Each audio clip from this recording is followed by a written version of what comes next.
Folks, Black Star Network is here. Hold no punches. I'm real revolutionary right now. Black power. Support this man, Black Media. He makes sure that our stories are told. Thank you for being the voice of Black America, Roland. Stay black. I love y'all. All momentum we have now, we have to keep this going. The video looks phenomenal. See, this difference between Black Star Network and Black-owned media and something like CNN. You can't be Black-owned media and be scared. It's time to be smart. Bring your eyeballs home. You dig?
Today is Friday, June 7, 2024. Coming up on Roland Martin Unfiltered, streaming live on the Black Star Network.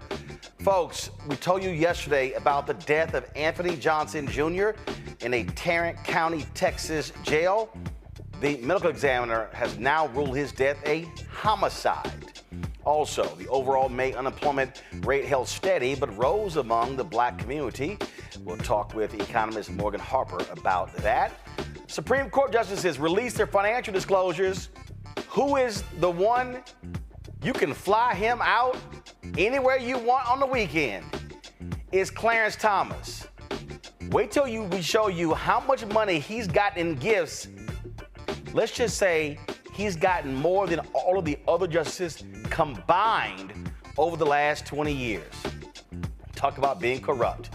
The Florida Supreme Court upheld Governor Ron DeSantis' decision to suspend Orlando area State Attorney Monique Worrell. Tonight's education segment, a summer camp that teaches financial responsibility in investing in the stock market, cryptocurrency, and real estate. Plus, what the hell is Dr. Phil talking about in his idiotic interview with Donald Trump? We're going to show you some of that stupidity. It's time to bring the funk. I'm Roland Martin Unfiltered on the Black Star Network. Let's go. He's got it. Whatever the miss, he's on it. Whatever it is, he's got the scoop, the fact, the find. And when it breaks, he's right on time and it's rolling. Best believe he's knowing. Putting it down from sports to news to politics. With entertainment just for kicks, he's rolling.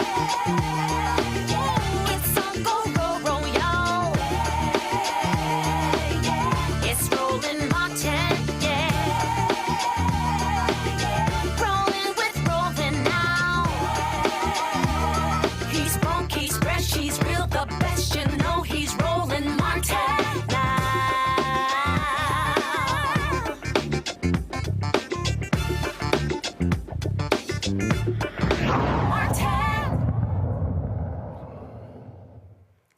It's being called a blowout jobs report. 272,000 jobs were added last month. Here's the thing. The economists were expecting some 160,000 to be added. The unemployment rate rose from 3.9% to 4%.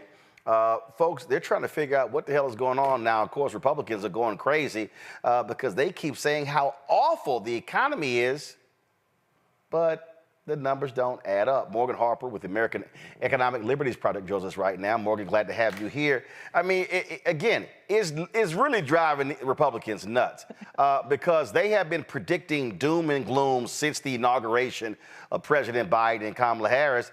And it seems every month they're like, damn, another one. Absolutely. You know, we keep hearing these predictions of a recession, that, you know, President Biden, in investing so much in manufacturing, in infrastructure, in trying to, you know, lower costs or things, that he's just going to send the economy into haywire. And, you know, it doesn't seem to be the case based on this jobs data. Now, you noted that the black unemployment rate did tick up, as did the overall unemployment rate. But we're still, and this is a really important point, we're still operating in historically low territory. Just for context, you know, in the 2010s, you would see black unemployment rate 8%, 11% into 2015. And so these are still relatively low numbers. And like I always caution, you know, month to month, it's hard to interpret too much. But we are seeing that there has been that overall increase in black unemployment, so something for us to continue watching. Well, the reason why I think it's hilarious is because every time I hear mushmouth Senator Tim Scott, the economy was so great under Donald Trump, and it's like, sorry, dude, you're getting blown out. 6 million jobs created under Donald Trump, now in excess of, approaching almost 14 million under Biden Harris. I don't know what the hell economy that they're looking at. Yes, inflation is an issue, but we have to recognize price gouging among companies. That's why these major companies are dropping their prices, because they realize that customers are saying, the hell with y'all. Absolutely. I mean, a couple of things to note. One, these gains in the jobs are not just even specific sectors. They're actually across the board. So if you look at healthcare, you look at education, you look at government, you look at construction, you look at manufacturing, there has been wage growth. So that type of broad job growth, that type of broad-based job growth across all these different sectors really unprecedented. And then also the labor participation rate. For prime age workers, that is now also at record levels we haven't seen since like 2002. Over 80% of prime age workers are participating in the workforce, especially a lot of women. And so, yeah, I mean, this whole narrative about how this administration's thinking the economy just doesn't add up with the numbers. But yeah, you're absolutely right, Roland. I mean, these costs. This is the really important thing, though, especially as we are now in 2024, and everybody knows what that means for an election year. Is a lot of people, when you ask them about the economy, how's unemployment going? Are we in a recession? They're actually saying that, yes, we're in high unemployment territory and we're in a recession, just absolutely false impressions of what's going on economically. And that's a problem. And I do think it connects somewhat to these high prices that you've rightly identified in a lot of different market areas is due to price gouging. How do we know? Yeah, because now they're voluntarily lowering prices in groceries. But even on some of those areas where we've seen things like this oil executive that we now have evidence of that was colluding with OPEC and internationally raising oil prices, that were raising gas prices during the pandemic, that the Federal Trade Commission's been calling out, and we hope the Department of Justice will pursue criminal action against. Even gas prices now in 2024 are going down right as the summer is beginning. So we have to continue to also look at what is driving some of these high costs. For example, healthcare. I mean, I think that's one I hear a lot from people, that just the cost of healthcare, the unpredictability of what those costs are going to be, is a huge stress in their day-to-day economic lives. And that is something that connects to a whole series of monopolies throughout the healthcare ecosystem. We have pharmacy benefit managers that are just taking bribes, giving drug manufacturers these rebates and inflating the cost of overall health care. We have landlords that are raising rental prices and colluding to fix these prices to just see how far they can take us as renters and consumers to pay as much as possible. Not to mention a lot of the tech companies like Amazon that now also, through publicly available data, we know that they've been trying to also test the outer bounds of how much people can pay. Those are monopolies. Those require lawsuits often. Lawsuits take a while, but we have seen great progress in this administration in trying to hold some of this corporate lawlessness accountable to bring down these prices. Last point here, I think when you talk about what people are saying, and I just firmly believe this, I believe, yes, prices plays a part of that, but also when you've had nothing but negative media reporting for 3 years left and right, and then the constant barrage of negative data coming from conservative media, I think that skews a lot of those polls.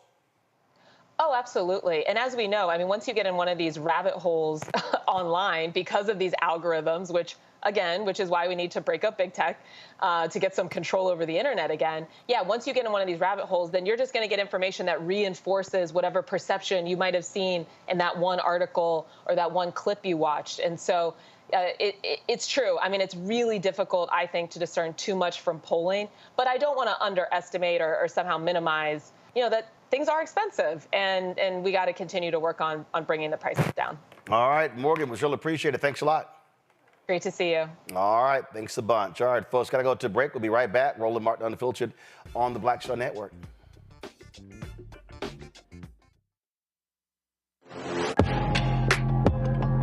A lot of y'all have been asking me about the pocket squares that we have available on our website. You see me rocking the Shabori pocket square right here. It's all about looking different. Now look, summertime is coming up. Y'all know, I keep trying to tell fellas, change your look, please. You can't wear athletic shoes every damn wear. So if you're putting on linen suits, if you're putting on some summer suits, have a whole different look. The reason I like this particular pocket square, the Shabori, is because it's sort of like a flower and looks pretty cool here versus the traditional boring silk pocket squares.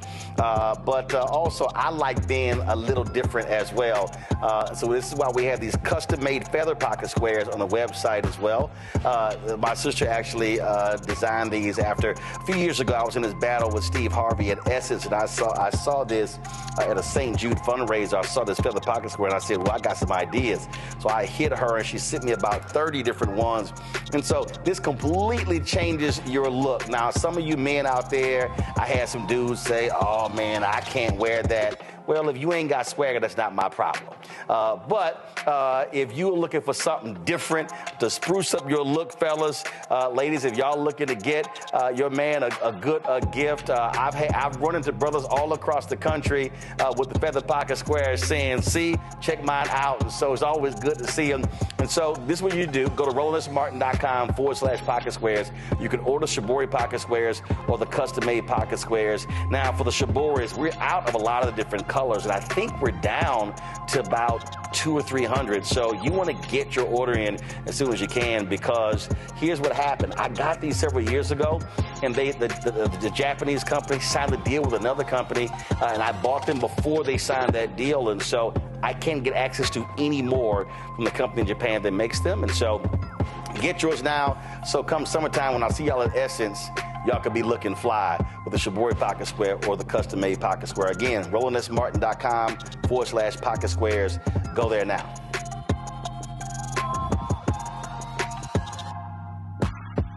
It's John Murray, the executive producer of the new Sherry Shepherd Talk Show. This is your boy, Earthquake. And you're tuned in to Roland Martin, Unfiltered.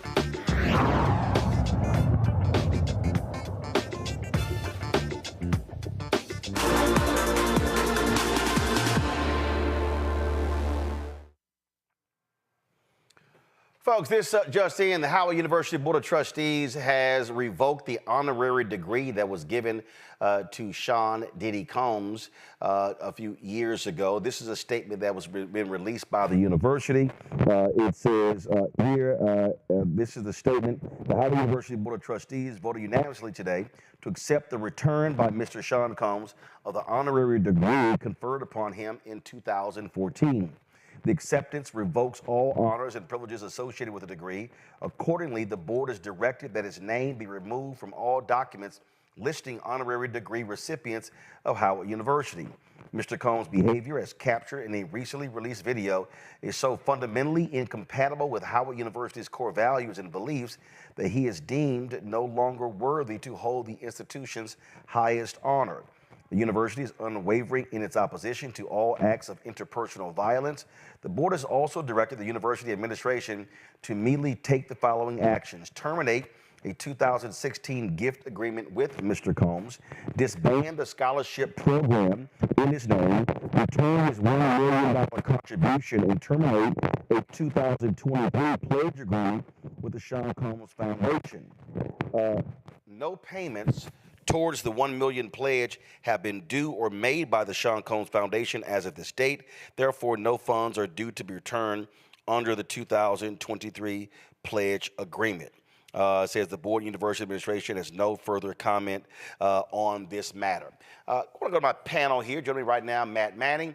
Of course, the Rush attorney. He is out of Corpus Christi. Glad to have Matt on the show.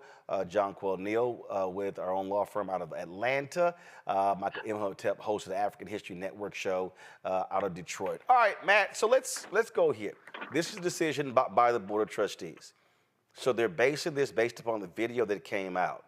So does this then mean that, let's just say, if people start looking at anybody else who gotten a previous honorary degree from Howard, and if they got arrested, if they were not even arrested, in this case, you have the video, he hasn't been charged with any particular crime, and so what do you make of this decision? I think it's a good decision. I think, they say the university's highest honor is this honorary degree. I would argue the highest honor is a degree from somebody like myself who went to Howard and earned a degree. But to answer your question directly, I think they should do this because, Frank, these honorary degrees are really PR a lot of times, PR stunts, and I think they've got every right to say. I could hear what they're saying. He gonna call on me and somebody's speaking, Roland. So I'm sorry if I'm a little disjointed, but in any event, I think that the reason they confer these degrees is to say we think this person exemplifies the values and, the spirit of our fair institution. And once they have clear evidence that somebody's not doing that, I think it's good for the university to say not only are we rescinding this degree, but we're sending their money back because we want to make a clear and unequivocal statement of our values and of the fact that we no longer want this, quote, dirty money. So that being the case, I think it's good that Howard has done this. Now, whether they realistically need to or have the bandwidth to go through and review every single honorary degree holder to see if he or she has done something questionable, I don't think that's really practical, and I don't think it's really necessary in this case, particularly because Diddy has not disabused anyone of the idea that it's him in the video. He's adopted that with his piss poor apology, and as such, I think Howard is completely within its rights to withdraw this honorary degree and send his money back. So I think they've done the right thing, and I'm proud that alma mater has taken this position. John Quell? As it relates to, the sad thing about all of this, number one, as it relates to the money for the university, is that the students that would be the benefactors of it now have $1 million less from a deserving student, right? That maybe could not afford to attend the university. Of course, the university can utilize additional efforts to gather monies in order to fulfill scholarships. But as a result of his decision making, there are students where the university is going to have to fulfill that gap of money. Michael. Yeah, I think this is a good idea, and it's more than just the assault on Cassie or the video that surfaced. First of all, we know that Sean Combs actually paid an undisclosed amount to settle that civil lawsuit one before the video came out. Yeah. So then the video comes out. That incident that took place is Cassie alleged that incident actually took place in her lawsuit.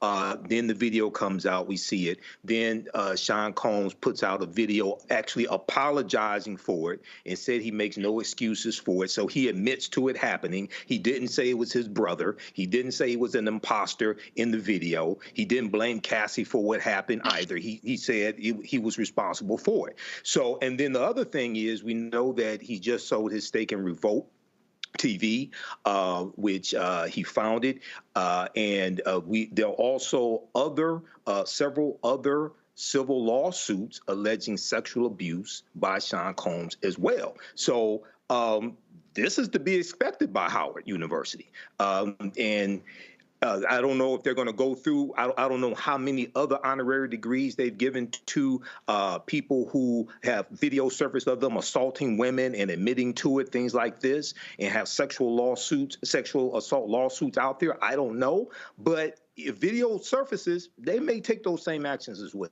Well, it's interesting. Howard University didn't revoke, to my knowledge, Bill Cosby's honorary degree, nor did they return his money. Well, when we look at Bill Cosby, one, we see that Cosby was exonerated. His conviction was overturned by the Philadelphia Supreme Court. Number one. Two, video did not surface of Bill Cosby assaulting women. Now, so 1 second. So are you saying that the reason Howard is taking this action is because of a video as opposed to the action? I'm saying it's a number of things compounded, but that video is evidence. Of course, that video is evidence. No, hold on, wait. No. First of all, the video is evidence, but actually statute of limitations has run out. So again, I'm raising the point here is that again, and trust me, I think it's going to be raised with anybody else. Again, if you want to compare two high-profile individuals. When they were going through all the stuff happened with Bill Cosby, Howard did not revoke his honorary degree, nor I'm going to show you nor return the money. And I'm going to explain the difference to you right now. What's the difference? Number one, in the statement that Howard just put out, they said no payments on the $1 million have been made. Number one. Number two, Bill Cosby said the sex with Andrea Constant was consensual. Okay, but here we'll go again. First of all, hold on. We know what he said. We also know it went through a particular trial. But here's the whole point. Whether any money had then been received or not, again, in fact, when Howard students were complaining about some comments that Felicia Rashad made when she was defending Bill Cosby said, send my money back. Howard didn't do it. Right. Well, here there's no money to send back. No. Payments have been made according to their statement. Yeah, I understand that, but again, right. So I'm explaining the difference. No. I know what the difference is. The point is this here. Okay. Well, why'd you ask me what's the difference? No. First of all, I didn't ask just you. I asked 3 people, so it's not just you. Okay. So you one of 3. I'm answering. No, but you're one of 3 people. So again, right. so Matt, I'm going to ask you again. Howard did not take the action. Now you could say that's a different board of trustees, different administration. Your thoughts on the comparison of the 2?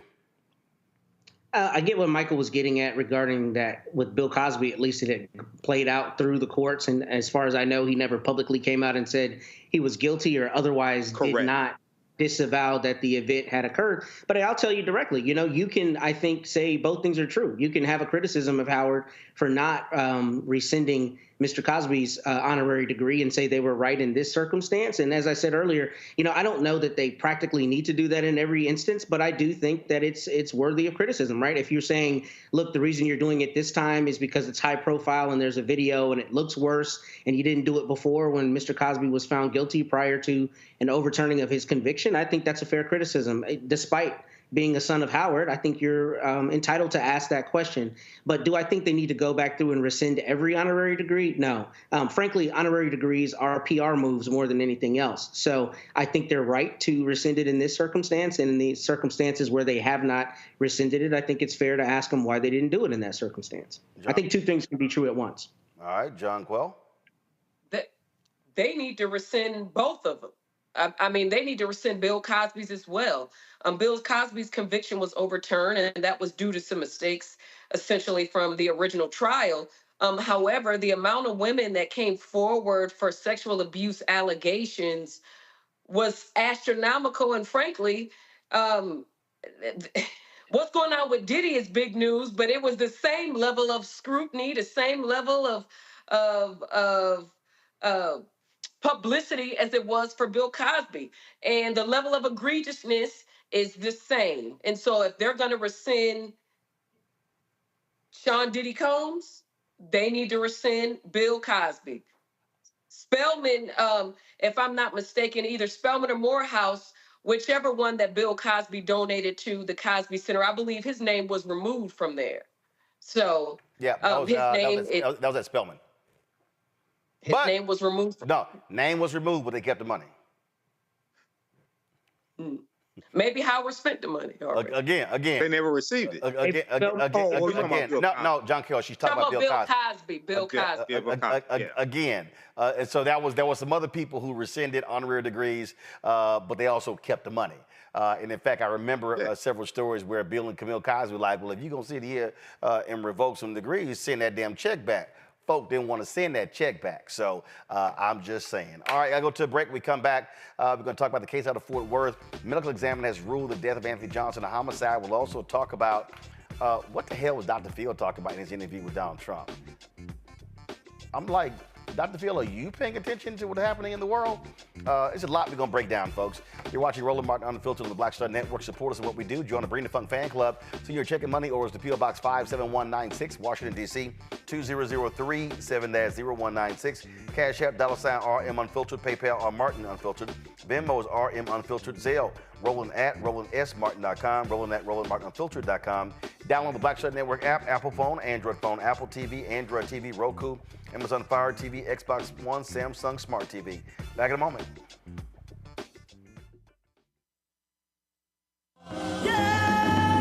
Somebody's killing poor people, and it's going on. When COVID happened, poor people were dying at a rate already of 800 people a day. Before COVID, if you went to a funeral every single day, it would take you 600 years to attend all the funerals of the people who will die from the ravages of policy violence, poverty, and low wages in America in just 1 year. It would take you 2 years and 19 days to go to all of the funerals of the people that will die today, and oftentimes silence. Nobody talks about this political genocide, but we are determined today to remember their death and be a resurrection of voting power and voice power like never before. Economic justice and saving this democracy are deeply connected. We, as a nation, must listen to the demands of the poor, who are pushing and will continue to push political candidates and elected leaders to lift from the bottom so that everybody can rise.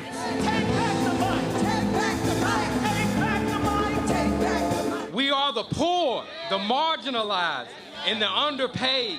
And we are taking one step forward to say that everybody has a right to live. Poverty is not the fault of those who are impoverished. It is caused by those who make the policy. There are over 135 million poor and low-wage, low-income people in this nation.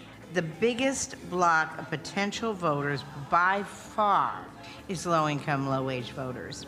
I can't afford medicine. Sometimes I have to skip because of the cost. The farm worker community is tired of the violence imposed upon us by greed, exclusion, and denial of basic human rights. Those folk that represented by that casket, poor and low-wage workers who are the most moral people in this country because they go to work every day believing, even though going to work is hazardous to their health. I'm tired of working 70 to 80 hours a week and still not have money for the necessity of bills. I'm tired of getting sick and not being able to go see the doctor, having to make a choice to pay between rent or the light bill or food or clothes. You cannot claim to care about families and a culture of life and then do everything in your power to rob people of equal access to resources and to force them to live in poverty. Leadership of both parties have waged war on poor people and low-wage workers. And this government has treated people experiencing poverty, including their military families, with disdainful, deliberate, malicious neglect. So the truth is that my son died from poverty. We refuse to accept poverty as the fourth leading cause of death. The fourth leading cause of death in this, the richest country in the world. We march today for our children and the generations to come. And we need to do it with the loudest voices possible, the biggest actions possible. We will voice our demands and register our vote. When we stand up and when we stand together, things change. There is the electorate that is, and then there is the electorate that should be. 34 million eligible poor and low-income voters did not vote in 2016. If just 20% of those voters in swing states were mobilized around an agenda, they could change the political outcome of every election. So we're launching the most massive voter mobilization and turnout campaign in history of poor and low-wage voters, allies, and religious leaders. People are dying, but we know it doesn't have to be this way. And so we are calling on everyone to join us in this Poor People's Campaign, a national call for moral revival. We are here, we will be seen, we will be heard, and our power will be felt. We don't need to be an insurrection. We are a resurrection that will be felt across this country. Are you ready? Ready? Ready? Ready? We are a resurrection, and we are ready. And we won't be silent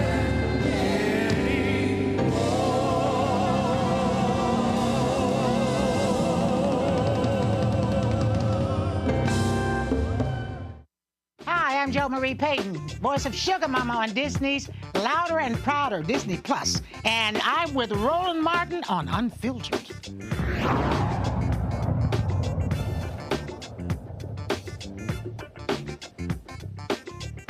You know what? You can always count on some folk who don't know nothing about politics to weigh in, and Dr. Phil is one of those folks. So he's touting this 70-minute interview that he did with Donald Trump, and frankly, he allowed Trump to sit here and lie repeatedly during the interview. But here, to me, is one of the questions that I just find to be stupid and idiotic from Dr. Phil. Listen to this. Well, I wanted to, and I know that there was some news coming out of Georgia today, there was some news coming out of Florida today, that they're stepping back from this. And very good news. I called for the other day, and I don't know if you saw it, but on Merritt Street Media, where I now do my show, I called for President Biden to stop all of this now. And of course, a lot of people said, oh, he can't stop it. It's a state case. Well, okay, that's an explanation for stupid people.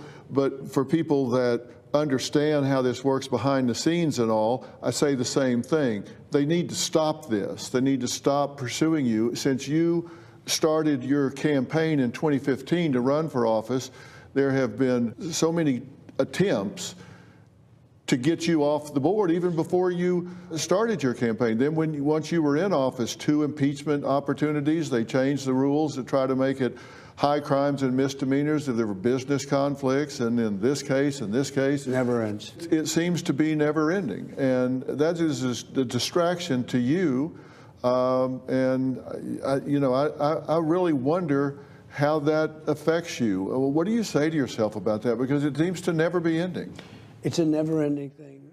There's a term that I know you've heard many times. It's called Trump derangement syndrome. Nobody's ever said. Well, yeah, Dr. Phil, maybe it's never ending because he keep doing wrong shit. What you just heard right there, let me just be as succinct as I possibly can. You are full of shit, Dr. Phil. You are full of it. You are absolutely full of it. First of all, let's be real clear. They changed the rules when it came to high crimes and misdemeanors. Hey, Phil, have your ass ever actually read the Constitution? The Constitution does not actually define high crimes and misdemeanors, which means that the United States Senate and the United States House can define those very things on their own. Sounds to me like, Dr. Phil, you're an apologist for Donald Trump. Sounds to me like you were trying to kiss a lot of Trump ass at Mar-a-Lago. And then this, I think that's for stupid people to say Biden can't stop it. Let me be real clear, Dr. Phil, because clearly your doctorate ain't in political science. Clearly it's not in history. It's actually not in anything political. President Biden can't stop a damn thing. In fact, Dr. Phil, if Biden picked the phone up to tell Fani Willis not to prosecute Donald Trump, he has no jurisdiction. He has zero authority.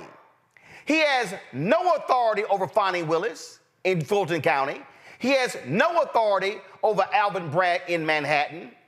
He has the same amount of authority over a Democratic DA that he does over a Republican, which is none. And no president and no governor and no mayor and no county judge should be calling a DA telling them what not to prosecute. Now, Dr. Phil, you've operated as a witness in many trials, so you know a little bit about the law. Last I checked, Dr. Phil, it doesn't matter if you're a former president. It doesn't matter if you're a candidate for president. The sign above the Supreme Court says equal justice under law.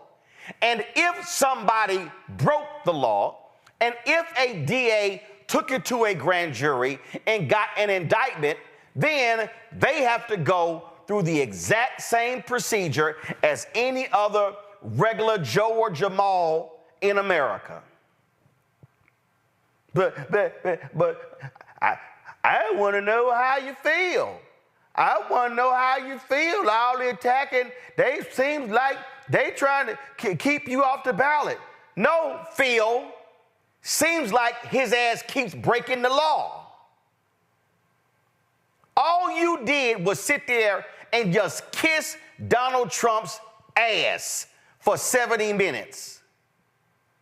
And y'all, then they posted some interview of some black woman in the crowd. She like, mean, after that, I have a whole different view of Donald Trump after that interview. Well, yeah, if you sat there and saw Dr. Phil kissing his ass for 70 minutes. See, y'all need to understand what the likes of Dr. Phil are doing. First of all, he tried to say somewhere else, I'm not a political person. Really? After the comments that you made? Now, Dr. Phil, come on. Anybody with a quarter of a brain know you full of crap for what you just said. And so, yeah, you're going to get called out for it. And it was totally BS. I mean, they sitting here, they sitting here coming after you, and it's like they want to take you off the board. How about this, Dr. Phil? Why didn't you say, hey, Donald, if you don't want to be prosecuted, stop doing prosecutable shit? How about that? That could have been your position, Dr. Phil. But no, you want to use your platform to absolve Donald Trump of his alleged crimes.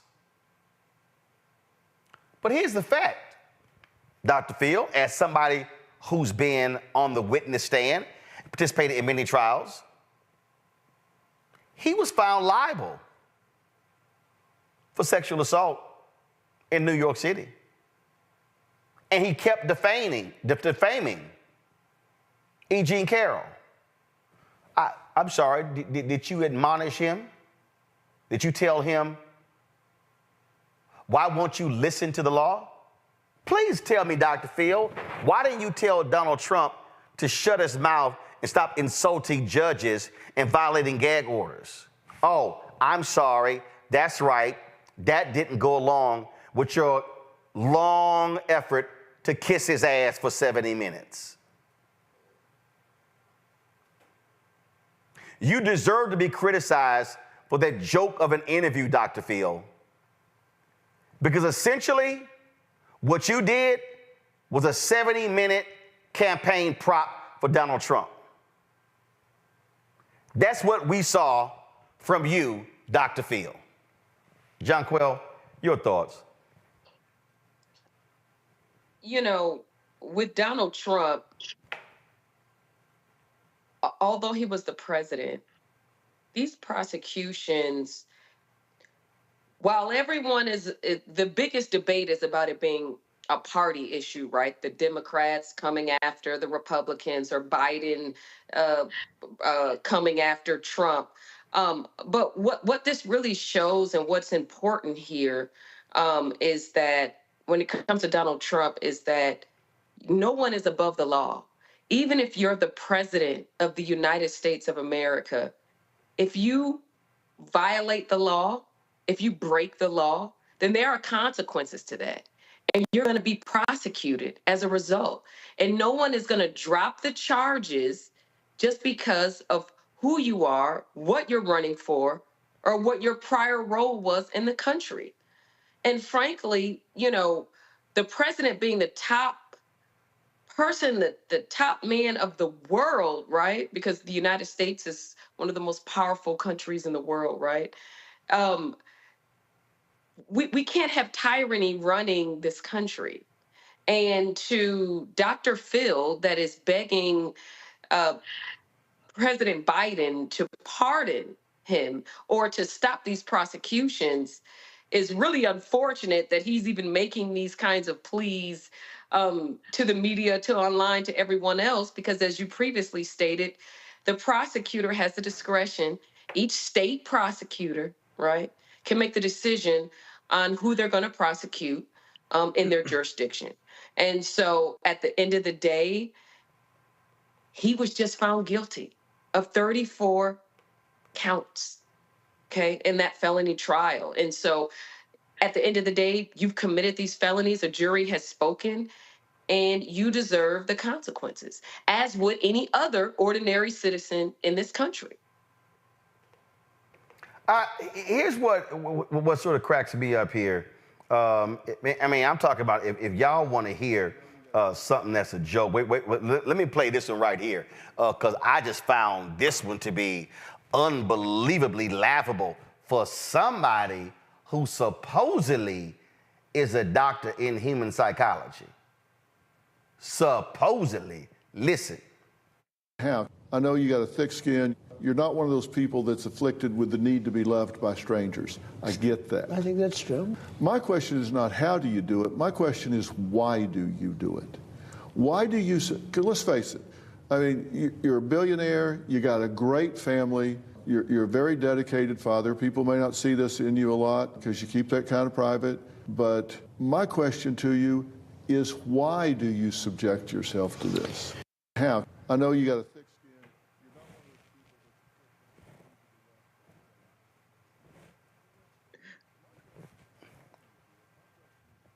Matt, what? Everybody know this man ain't got no thick skin. This is one of the most thin-skinned individuals you've ever seen in your life. He attacks anybody and everybody. He is a narcissist. You don't have a need to be loved by everybody else. Yeah. What the hell is Phil talking about?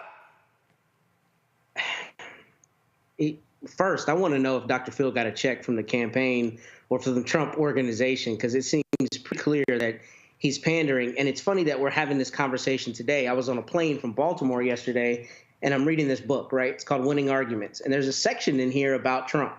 And what the author talks about with Trump in particular is that Trump has been a force because he's had arguments and basically has controlled the narrative such that he's never talking about what anybody else is talking about. He's always talking about what he wants to talk about. And I think that's particularly dastardly in this situation is because Dr. Phil should have, I would think as a journalist, some ethic guiding him to at least be objective and ask questions that would make his viewers find out more about the subject and at least be fair in considering the subject. But here, to your point earlier, it's like a 70-minute campaign commercial. And the thing that's ridiculous about that is there has been coverage ad nauseum about how Mr. Trump is very petty, vindictive, about people who crossed him, come out and said that he would not really politically prosecute them, but basically he's going to go after people who are counter to him. That is consistent with being thin-skinned. So why he's throwing these alley-oops, trying to soft pedal his character and give him all these opportunities to come off like a family man and all these things that he publicly has spoken counter to in what he said, I don't know. And I don't understand why Dr. Phil would do this. But I also think, irrespective of him having a PhD, Dr. Phil is clearly in the entertainment business and not in the business of being a credible practitioner. So I think this is consistent with that, and I'm wondering if there was a big check for this entire session where Donald Trump got to come and extol his own virtues, especially with Dr. Phil helping him along. All right, you want to hear more BS? Let's watch this asinine line of questioning. Everybody calls it inflation, but affordability. When we talk about gasoline, under your administration, average $2.57 a gallon. Under Biden, $3.61, 40% more. Under your administration, homes average $320,000. Under the Biden administration, 31% more, $420,000. Under your administration, interest rates 3.8 average. Under the Biden administration, 39% more at 5.3%. Okay, now let's look at the border. Under you, average 1.7 million border crossings. Their official number is 6.4. That's from Homeland Security. It's actually about 13 million because I know I've been to the border. I've talked to the border guards down there, Brandon Judd. I've talked to Jason Jones. I've talked to the people that actually know the numbers. They say it's between 10 and 13 million. So my point is when you look at the actual numbers, plus the things you just talked about, lower taxes, higher tax revenue, you look at that and you would say, my God, he should be running unopposed. I mean, why? And these numbers, I appreciate it, and these numbers are really, I don't know who made them up. Very conservative. As an example, I guess. I can't listen to the bullshit anymore. First of all, this is the game Dr. Phil plays here. The average under you was this, under Biden is this. Okay? First, nice, convenient way to skip over 2020, Dr. Phil, that thing called COVID. Nice try. Second of all, when he talks about, average prices of a home, Dr. Phil, would you like to mention how America did not build enough housing stock in the previous decade? Do you not want to mention that private equity by at the end of the decade, they will own 40% of all housing stock? That kind of plays a role in all of this. Because guess what? I can show you actually that prices were lower under Obama. Because you know what? Oh, that's right. Because we had an economic recession because the housing market crashed in 2008, 2009, and 2010. Oh, wow. Those things are called facts. And so what Dr. Phil tried to do right there, Michael, was give this bullshit false equivalency. I don't understand. If those things were so great, you should be running unopposed. We should just be sitting here hand delivering the cake to you every day because, my God, when you were there, the world was just flat out amazing. Why are we not just kissing your feet and washing your feet and praising you, dear leader? That's what Dr. Phil sounded like. Yeah, he did. And, you know, what's interesting is that Donald Trump inherited a relatively healthy economy. Not relatively. No, he inherited an economy that was completely rebuilt after the destruction of Bush in 2007, 2008. And it was 3 years of hell under Obama in 09, 10, and 11 to get to a thriving economy in 12, 13, 14, 15, 16. Right, yeah. It was the unemployment rate was 4.7% when Donald Trump came into office. He inherited a healthy economy. And for evidence on this, the article from NBCnews.com, Trump says he built a great economy. Numbers tell a different story. So it's interesting when Dr. Phil wants to just compare the interest rates and compare the price of gas and things like this. He doesn't start with, you inherited a healthy economy from Barack Obama and Joe Biden. And then also... And he doesn't say, and you handed Biden an economy that sucked. Exactly. Donald Trump is the only president that lost more jobs than he created. He lost 2.5 million jobs. No president has lost more jobs than were created since Herbert Hoover, okay, in 1932. The other thing is... Wait. Before I let you... I just reminded me. Mm-hmm. How you gonna cite numbers and go, but the real number is 13 million because I went down there. Yeah. Oh, so what you do? You like, 1, 2, 3, 4, 5, 6. I mean, so I'm sorry. So you gonna cite numbers, but then go on border crossing.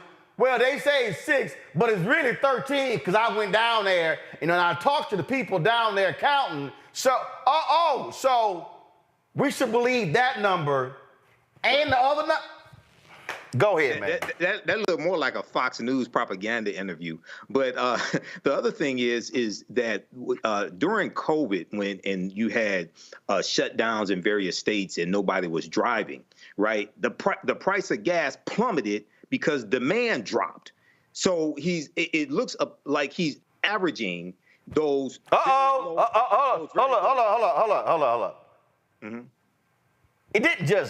Demand didn't just drop. Yeah. What? Nobody driving. Right, exactly. We drove oil prices down. I live 45 minutes from D.C. Right. I'm used to sitting in traffic. It was a damn ghost town driving in every day. What? I have never in my life, I will never forget 2020 and half of 2021. It was like, damn, where did everybody go? So, of course, Dude, he just sat there again. But this is what happens when you go, well, the numbers are this and the numbers are this, and so this is apples, this is apples. No, it's not. It's a lot of stuff you leave out trying to sit here and craft the argument. But what got me, Michael, was you should be running unopposed. Yeah, well, he totally left out that whole insurrection thing when Donald Trump tried to overthrow. Oh, my bad. Yeah, that just domestic terrorists to attack the U.S. Capitol, and they assaulted over 140 police officers. He just conveniently left that whole thing out. But the other thing is, you talked about it here on the show, Roland. Under President Joe Biden, you have a record amount of oil production that the U.S. is doing at the same time. Okay, The Economist has an article, Joe Biden, master oil trader, from May 16, 2024, that goes into this and deals with why, even though the price of oil, I think the price of gas is a little higher, I think, than this time last year, but it's still relatively low. Okay, so all things considered, so this was you would have thought that this appeared on Fox News or Newsmax. Oh, Fox Nation. Fox Nation, the amount of lies that were told. And no fact checking. This absolutely, as Matt said, Matt says a campaign video, you called it propaganda. That's all this is. Dr. Phil has absolutely no credibility with me talking politics after this joke of an interview with Donald Trump. I mean, it's abundantly clear. Absolutely. It's abundantly clear. And so his line of questioning, all the stuff he laid out, and I'm just sitting here going, and we supposed to believe your ass? And your Merritt Street media? Nah, we ain't believing that trash. It was an absolute joke. And hold on, let me see if I can find that damn clip of the black woman they had in the audience. You know, I just had a whole different view of Donald Trump. After watching that interview, yeah, because all you watched was an ass-kissing interview. Hold on, here's this here. Hold on, let me set this up. I don't know who the hell this sister is, but if she was in my family, man, we'd be cussing her out at Sunday dinner. Listen to this nonsense. Come on, pull the audio up. So watching your interview today, I think it actually gave me an interpretation that I've never had of him before. And us not seeing him more, it actually kind of hurts people on judging him. I guess if that's what the media wants to do, then they're doing a very good job at it. Yeah, you bet. All right. What? Us not seeing him more. And Dr. Phil, you bet. The man lies every damn day. Every damn day. And here's the other deal that, and I would love for Dr. Phil to want to address this question. What was up with all the jump cuts in the interview? What was up with all, because matter of fact, some people have posted, let me play this clip right here. Let me find it here. So when we do interviews, I don't cut stuff out. You talk beginning to end. But hold up, here we go. You'd be the first one. No, okay, now y'all just watch this right here. What's up with the splicing? Okay, watch. You'd be the first one to do it. I know you. You'd say, what? Let's get rid of these. You know the money they save and the danger they save? And look at this map that... You'd be the first one to do it. I know you. You'd say, what? Let's get rid of these. You know the money they save and the danger? Folks are talking about in terms of how it was edited, stuff along those lines. Again, just understand, y'all, this is what you call absolute propaganda.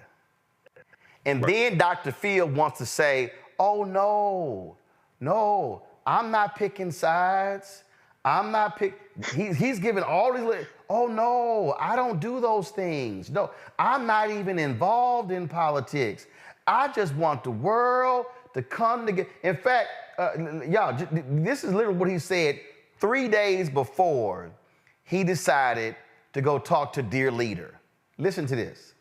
I wanted to share my final thought about this. This weaponization of our great institutions, the FBI, Justice Department, and individual states' similar institutions, will lead to one of two outcomes. Okay, let's stop right here.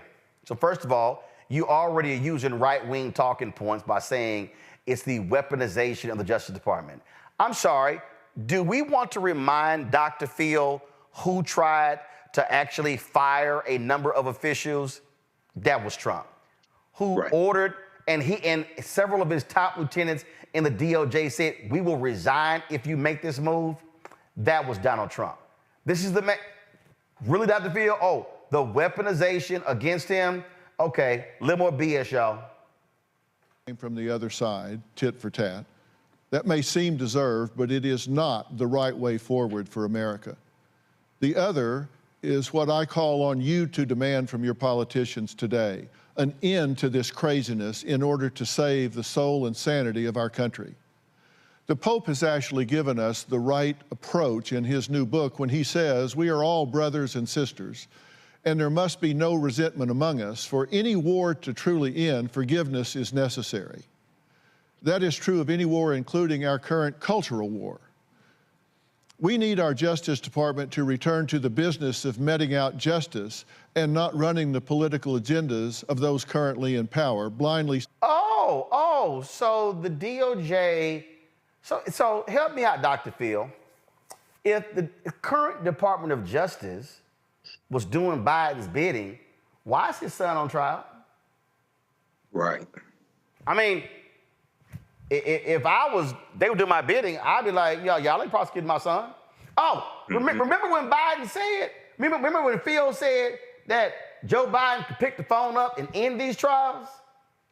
How would Dr. Phil like it if Biden said, y'all ain't prosecuting my son in this? Oh, you would have a problem with that, huh? Right. Ain't that interesting? Biden has come out and said he will not pardon his son if convicted. Donald Trump said he will pardon every single person involved in January 6th. But you, Dr. Phil, say we need to get back to doing the job. Okay, just a little more of the BS from Dr. Phil. Wait, can I ask a question first? Convictions, warranted or otherwise, and attacking political opponents. That requires a very few important things from each of you, from all of us. Finding your voice, forgiveness, and focus on the way forward. Okay, he just said forgiveness and focus on the way forward. Yeah, 3 days after this, in his interview, Donald Trump promised retribution against his enemies. I didn't recall Dr. Phil quoting the Pope at that time. I didn't recall Dr. Phil telling him, you know what, that's not right, that's not fair, that's not just. You should be extending grace and mercy. Oh, I'm sorry, we can't use grace and mercy against somebody who holds the Bible upside down. Back to Dr. Phil. Forgive them, for they know not what they do. Forgiveness, and at the same time requiring better. We are not some banana republic, for God's sakes. What are we going to do next? Have a Putin poisoning posse? Okay, all right. So first of all, let me help Dr. Phil out with something. When you say the phrase banana republic, do you know where that came from? That phrase came from the United States helping overthrow countries largely in Latin America because of the folks who own banana plantations. Yeah, that's how we also took over Hawaii and it became a state. Just read Stephen Kinzer's book, Overthrow. Now, let me help you out, Dr. Phil. In a banana republic, there ain't no trial. They go from pick you up to execution. So the reality is, Donald Trump had due process. It actually happened. So when y'all throw these phrases out, we're gonna be a banana republic, that's actually not what a banana republic is when you actually get to present a defense. So you might wanna actually study the phrase banana republic, Dr. Phil, before you just start talking like Sean Hannity. I gotta put a little bit more of the stupidity. And start finding political opponents foaming at the mouth at home, not so mysteriously dying in their lazy boy recliners? We're better than that. We must be better than that. I don't like what I see happening in our country. This kind of thing is exactly why I launched Merit Street Media and wrote We've Got Issues. I don't like seeing the weaponization of our justice system, agencies, and powerful government actions that, frankly, just make my skin crawl for all of us and for my grandchildren. And let's be honest, this is so not just about Trump. If you let your hatred for Donald Trump compromise your ability to find true north on your moral compass, shame on you.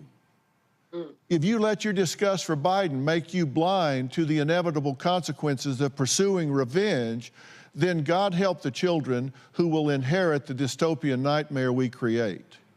Yet 3 days later, you interview Trump and he talks about retribution, and you say and do nothing. Dr. Phil, you are a joke. And all of that crap that you said in this 4-minute and 16-second commentary, and I only played half of it, everything that you said can be thrown right out that damn window on Black Lives Matter Plaza here in Washington, D.C., because when you actually talked to Trump 3 days later, it was a 180 degree from everything that you said here. So the fact of the matter is, you talked about having a moral compass in this. You clearly forgot your moral compass when you went to Mar-a-Lago. Matt, I think you wanted to make a comment. Yeah, what I was going to say is that Bob Menendez and his wife are being prosecuted right now by Biden's Justice Department, aren't they? And he's a Democrat, right?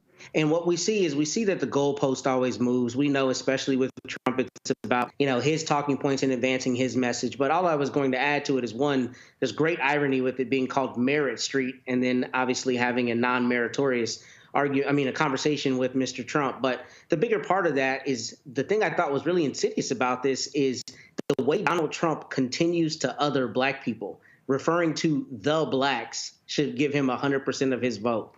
And what's interesting about that is that there's just so many people who allow his sound bites to ring rather than the totality of what he said, including, Dr. Phil, to your point, about 3 days later, he says something directly in contravention with that, and you don't see any retraction or any kumbaya from Dr. Phil then. And that's what I think is driving this. Sound bites and people being placated with sound bites and then forgetting about what was said until the next time a spicy sound bite comes out.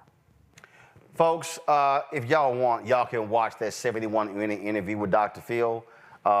It's trash, and he's shown exactly who he is with this trash that he just presented, and you simply have no credibility on any of this, Dr. Phil. You clearly are a Trump apologist. That's what you sounded like in the interview. It's abundantly clear. When you try to kiss as much butt as you can, and I'm sure Eric Trump and Donald Trump Jr. were going, damn, he did a better job of kissing our dad's ass than we do. I'll be right back on Roland Martin Unfiltered on the Black Star Network.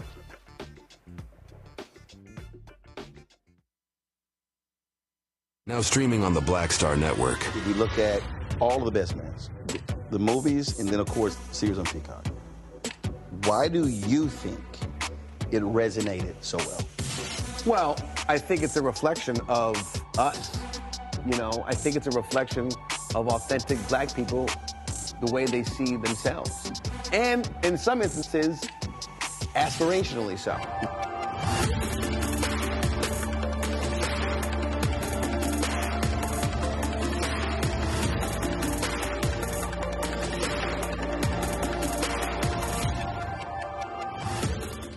Essence Atkins. Mr. Love King of R&B, Raheem Devon. It's me, Sherry Shepard, and you know what you're watching. You're watching Roland Martin Unfiltered.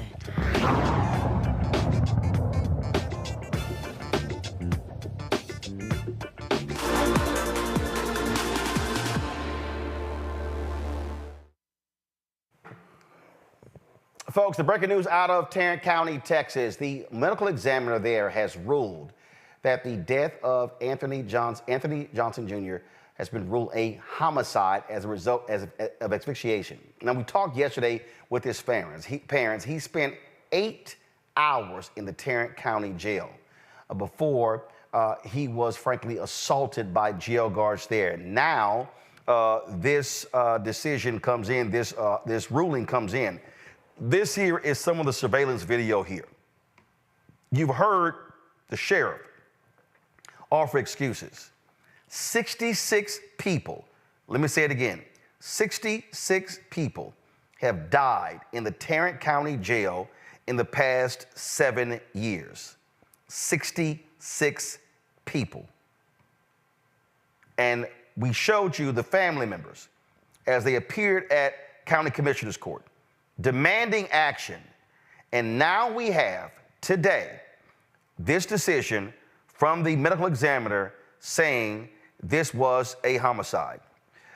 This here is a statement that was released by Tarrant County Commissioner, one of the Tarrant County Commissioners, Elisa Simmons. We've had her on the show. She says here, another heart-wrenching jolt for the family of Anthony Johnson Jr. came today with the Tarrant County Medical Examiner's release of Mr. Johnson's autopsy results. The manner of death in Mr. Johnson's Tarrant County jail death has been ruled a homicide. The cause of death was determined to be both mechanical and chemical asphyxia. I extend my sincerest condolences to Mr. Johnson's parents, siblings, and the entire family during this incredibly challenging time. I am saddened by the determination, yet I am not surprised by it, considering what we all witnessed in the partially released video.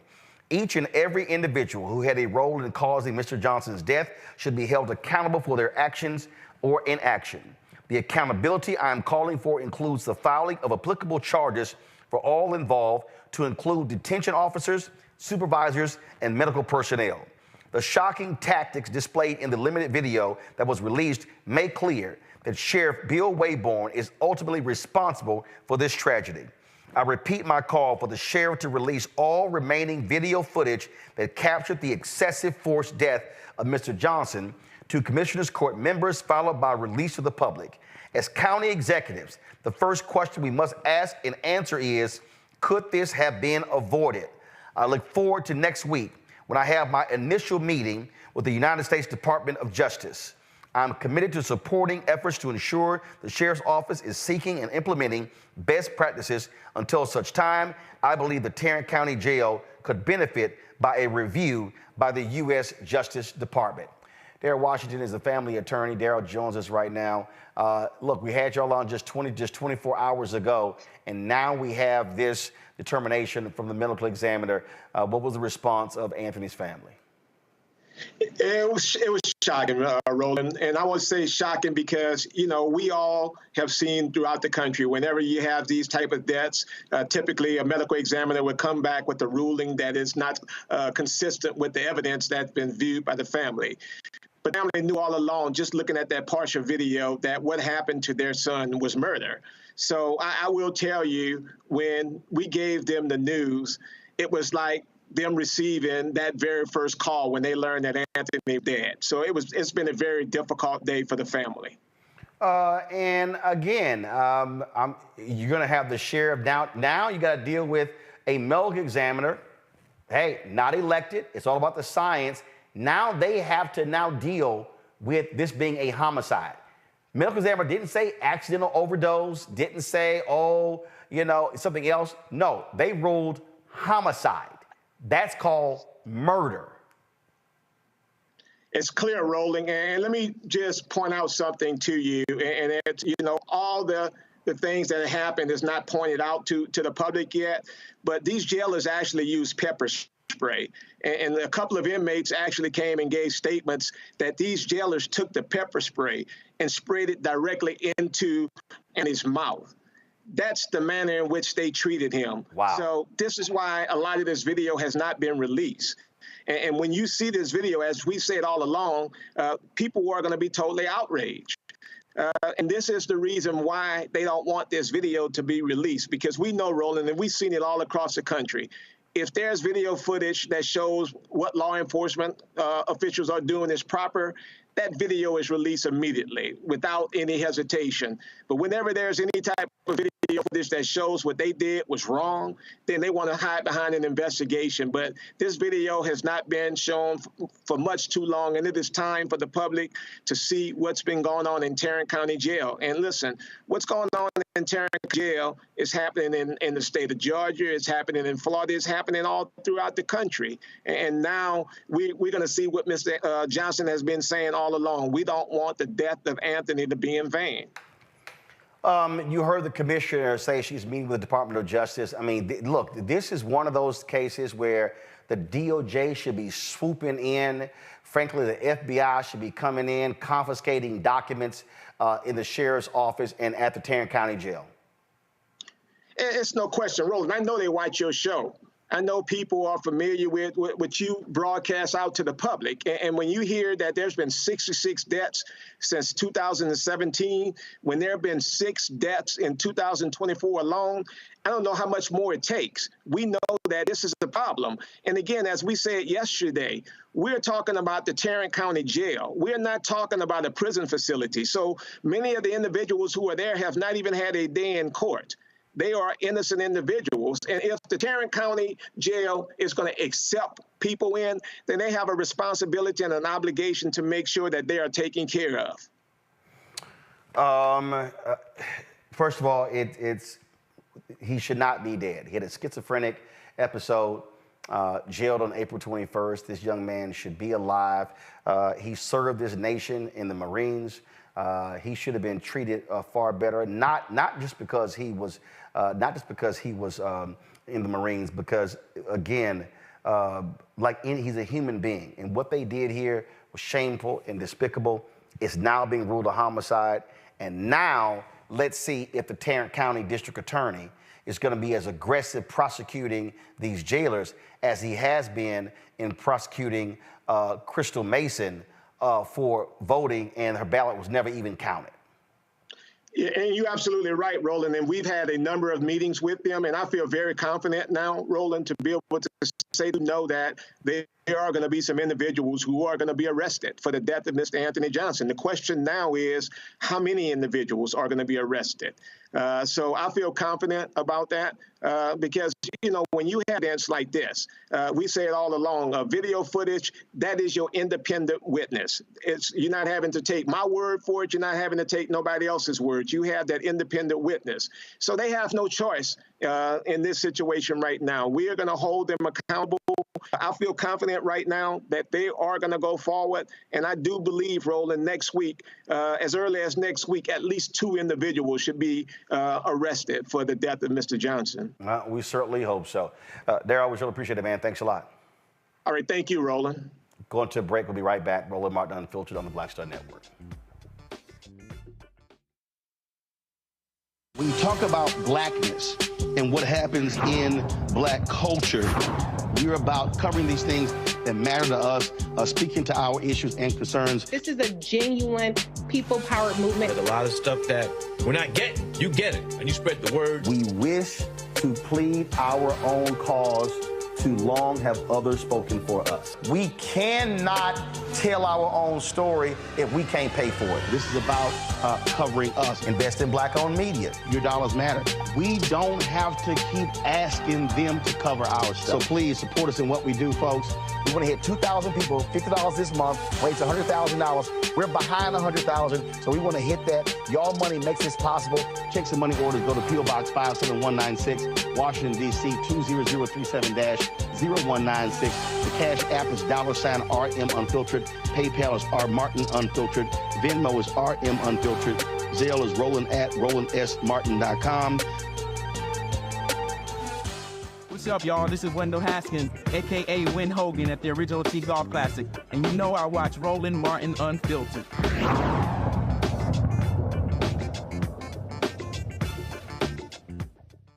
Ben, I'm going to start with you. You're there in Corpus Christi. The reality is the Department of Justice right now is reviewing juvenile facilities in the state of Texas. 66 people have died in a jail in 7 years. As I said, DOJ, FBI should be swooping in any day. That is unbelievable. Yeah, it's unbelievable, and they should be swooping in to review what's going on in Tarrant County. And I want to say first, Daryl Washington is one of the absolute best in our state in civil rights matters. So the family could not be in better hands, and I know he will absolutely get to the bottom of this and assist them along the process. But the problem really here is the law. I mean, I literally filed today a case against the jail in a city here in Texas where my client, who's intellectually disabled, had her leg broken a few hours before she was going to be released from jail. They gave her no medical. She went to the hospital and ended up having to have major surgeries. My point is this. Jails and prisons in the state of Texas and everywhere do not routinely provide people the care that they need. And in this instance, they killed this brother. Now, I will say, the medical examiner finding that it's a homicide is not a determination of guilt or liability as much as it's a determination of the cause of death, right? But in this instance where you have video, you know that that cause was by people who were violating their duty. So hopefully they will not be able to have qualified immunity as a defense. The problem is just that in the Fifth Circuit where we live and practice, the court is extremely conservative. They are not in any way amenable to these kinds of cases.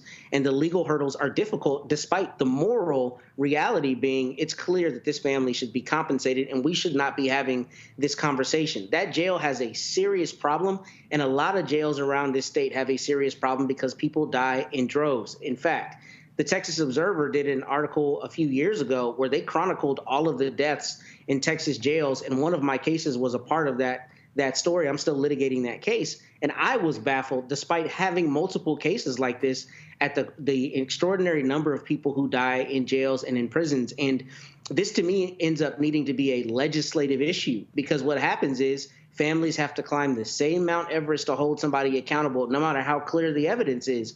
And here, when you have 6 jailers not only jumping on this man, but also using pepper spray, which they know can cause asphyxiation, this Tarrant County DA needs to absolutely prosecute these people.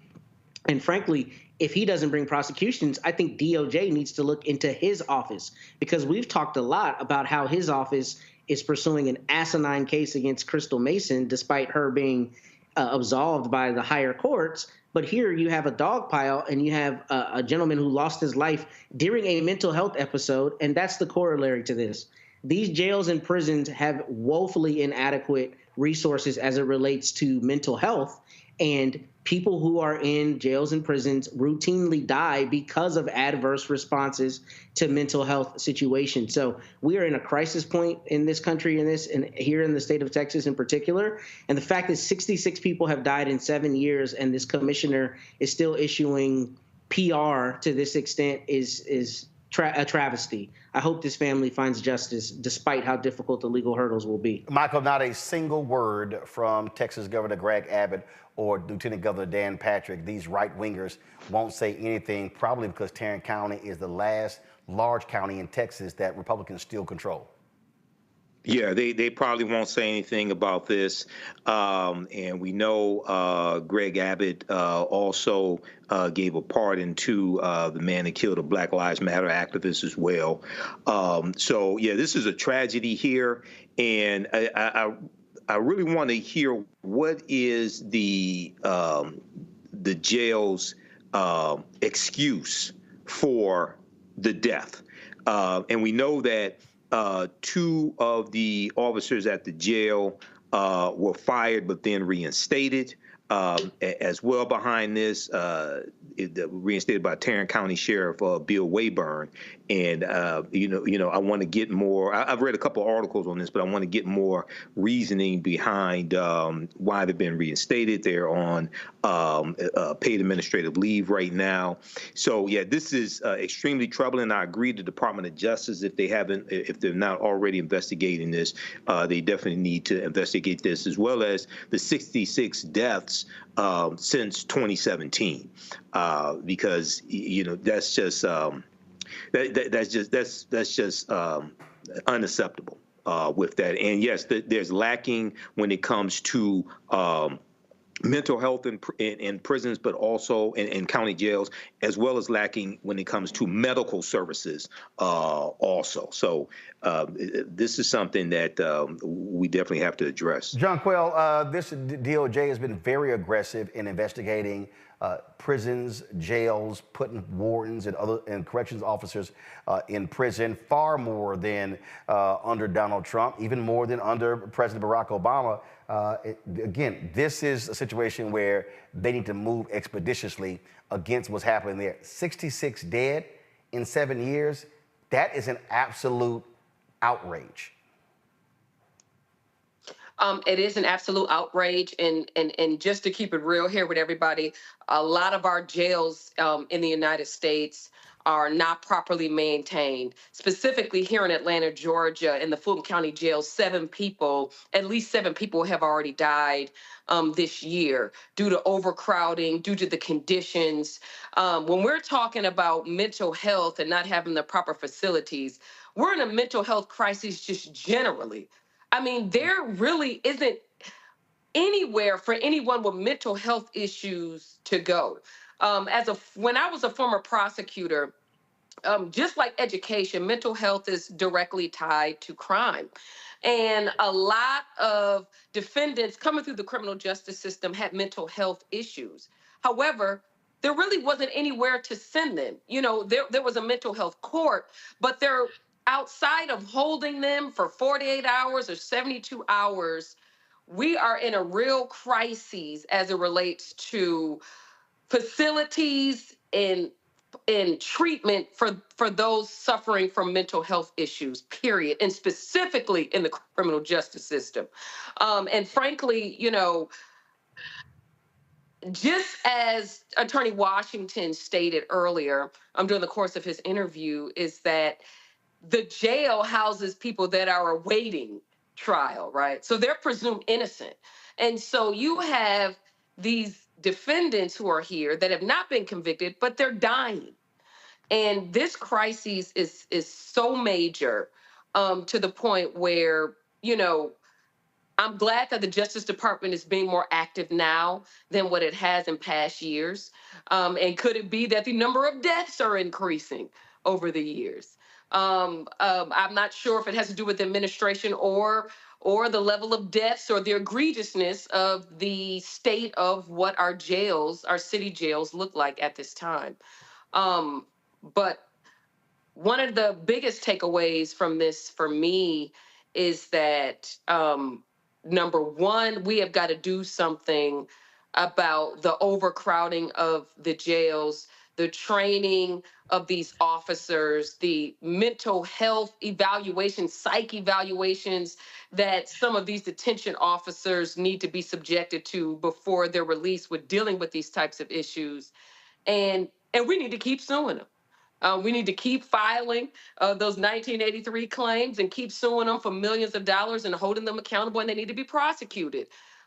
Just like what you stated, and I'm gonna make this very brief, but essentially, you know, in Atlanta, we have the public integrity unit, right? That's a unit specifically for targeting public corruption and going after officers that are killing people.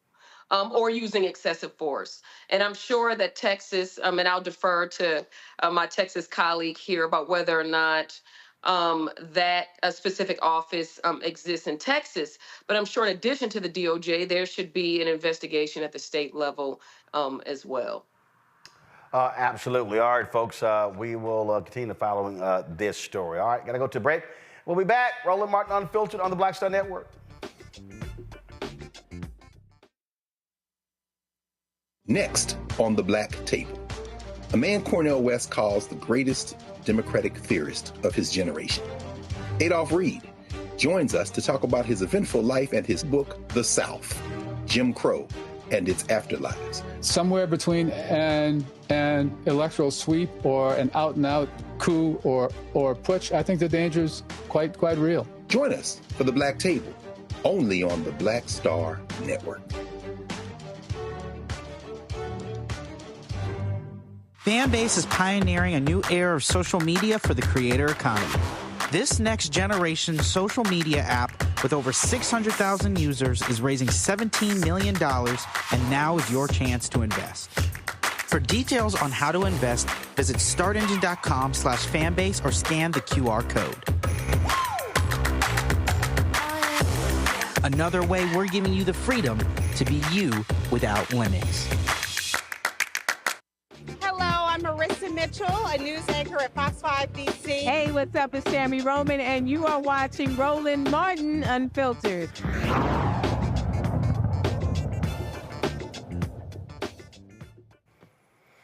All right, folks, welcome back to Roland Martin Unfiltered. The Florida State Supreme Court says Governor Ron DeSantis' decision to suspend State Attorney Monique Worrell was not too vague. The 6-1 decision keeps Worrell out of a job. She is running for her office in November to regain her Orlando area position. She claimed the reason DeSantis suspended her was too vague and his decision infringed on her prosecutorial discretion. DeSantis appointed 5 of the justices. The court's sole dissenting opinion by Justice Jorge Labarga said that the 20 states attorneys need prosecutorial discretion to address the challenges in their respective jurisdictions, since Florida is such a large state with varying geographic and cultural influences. DeSantis suspended Worrell in August through an executive order for neglect of duty and incompetence in failing to prosecute crimes. What we really have here, bottom line, Jonquil, is Ron DeSantis, who wants to tell other people who are duly elected, who run on platforms, that they should do his bidding and not those of the people who elect him. Yes, I agree 100%. I mean, when I looked into briefly as it relates to her removal, I guess he cited some instances about her not going after the mandatory minimums for specific type of drug crimes or holding juvenile offenders to a certain standard. Frankly, that district attorney had not even been in office that long before he had even removed her, first of all. She hadn't even been there that long. Second of all, prosecutorial discretion is so important to be able to have because each case is unique. In each case, could require a different outcome. While mandatory minimums are important, right? But we do know that in a lot of these drug cases, that you see these kind of outlandish, disproportionate sentences akin to someone that has killed somebody. Okay, and so it's just interesting that he removed her during the course of period of time when he was running for presidential election, which he subsequently is no longer in that race. But secondarily, she was the second Democratic prosecutor that he had removed, the former one having stated that he would not prosecute abortions. And so it's really being reflective of a Republican agenda when really the district attorney's position is so important. It ensures the safety of everyone. There's a time where politics, it has to be set aside, and it has to be set aside in the name of the safety of the citizenry and pursuing justice. And so it's really, really unfortunate. But it's my understanding that she's running again, and I wish her the best in that race. Here, Matt, is elections have consequences, and this is a right-wing thug who wants to force everyone to do his bidding, and this is the second state's attorney that he suspended. Yeah, and I think Jonquil hit the nail on the head in most respects. The only thing I'll really add to that is a couple things. The first is this is a legal problem insofar as in the state of Florida, the governor has the right to suspend this state's attorney, right? Whereas in the state of Texas, the only way you could do that is via a removal lawsuit, which I've talked about here on the show. To that end, your point is well taken, particularly as it relates to legislators, right? This is a legislative issue because it is in the Constitution, or at least in the Florida statutes, that he has the right to do this, which is kind of absurd because what we're seeing across the country, particularly in Texas and in Florida and in Oklahoma and other states, is we see Republicans particularly wielding local control when they want to have control within their locality, but then saying that the state or some higher level should be able to take away local control where people have voted for someone who they do not agree with ideologically. That's why Sergeant Perry got pardoned. That's why Fani Willis has been attacked. That's why all of these prosecutors particularly have been attacked, because Greg Abbott and DeSantis don't like the fact that they are duly elected in their communities and are serving their communities following people saying, I want you to be in office. So this is a legal issue that needs to be fixed by voting the right people into the Florida House of Representatives and the Florida Senate to either revoke this or amend the law or make it such that the voter's voice carries the day, because that's the problem here. You have a governor who can be politically motivated, and we know Ron DeSantis is exactly that in most decisions that he makes, who can take away the people's voice by removing somebody they duly elected. I mean, that's just offensive if you look at basic democracy, and that's what's happening in this instance. Michael, none of what Matt said is going to happen as long as Republicans have a gerrymandered map, and then they have total control of Florida. And that means people have to vote. Absolutely. That's what I was about to say. This is why elections have consequences. This is why elections are so important. We have to understand how to weaponize our vote. You don't vote for exercise. You vote for power. They're exercising their power. They're using their power over you in this anti-black state. And go back to 2018 when Andrew Gillum, Mayor of Tallahassee, ran against Ron DeSantis. And you had some African-Americans in Florida who said they weren't voting for Andrew Gillum because he didn't have a black agenda. And I say Ron DeSantis has a black agenda. He has an anti-black agenda. And an anti-black agenda is even worse than not having a quote-unquote black agenda. And we see what Ron DeSantis is doing. And then also, remember, we talked about the story of Andrew Bain in Florida, who replaced Monique Worrell, and then Andrew Bain, if I remember correctly, Roland, then he got rid of Monique Worrell's executive assistant. Am I correct on that? Yes, several top staffers. Yeah, and several top staffers and the executive assistant as well. So this is a deep, deep history dealing with Florida, former Confederate state. And this is why you have to vote these people out of office who continually do things to harm you. This was a progressive prosecutor here, Monique Worrell, and we have seen backlash coming from governors, coming from Trump's Department of Justice against progressive prosecutors that citizens voted for to be more fair in their prosecutions. Indeed, indeed. All right, y'all, we come back. Let's talk about the most corrupt Supreme Court justice we have seen in a very long time. Wait till I show y'all how much money Clarence Thomas has accepted in gifts from rich conservative benefactors. You will not believe it. I'll be right back. On a next, A Balanced Life with me, Dr. Jackie. Being of service to others is one of the greatest callings in life. But being there for someone else in their time of crisis is a whole new level, and you have to bring courage, commitment, and strength. On our next show, we meet two real-life angels who were thrust in the midst of caregiving and without warning. And he was looking strange and couldn't cut his meat. And it was very odd. And I said, well, what's wrong? And he says, I think I've had a stroke. And so, of course, it scared me. And we literally got in the car and he walked into the hospital on a Thursday. And by Saturday of that same week, he lost all control of his left side. The blessings, the challenges, and the way they maintain their balance, all next on A Balanced Life on Black Star Network. Hey, what's up, y'all? I'm Devon Franklin. It is always a pleasure to be in the house. You are watching Roland Martin Unfiltered. Stay right here.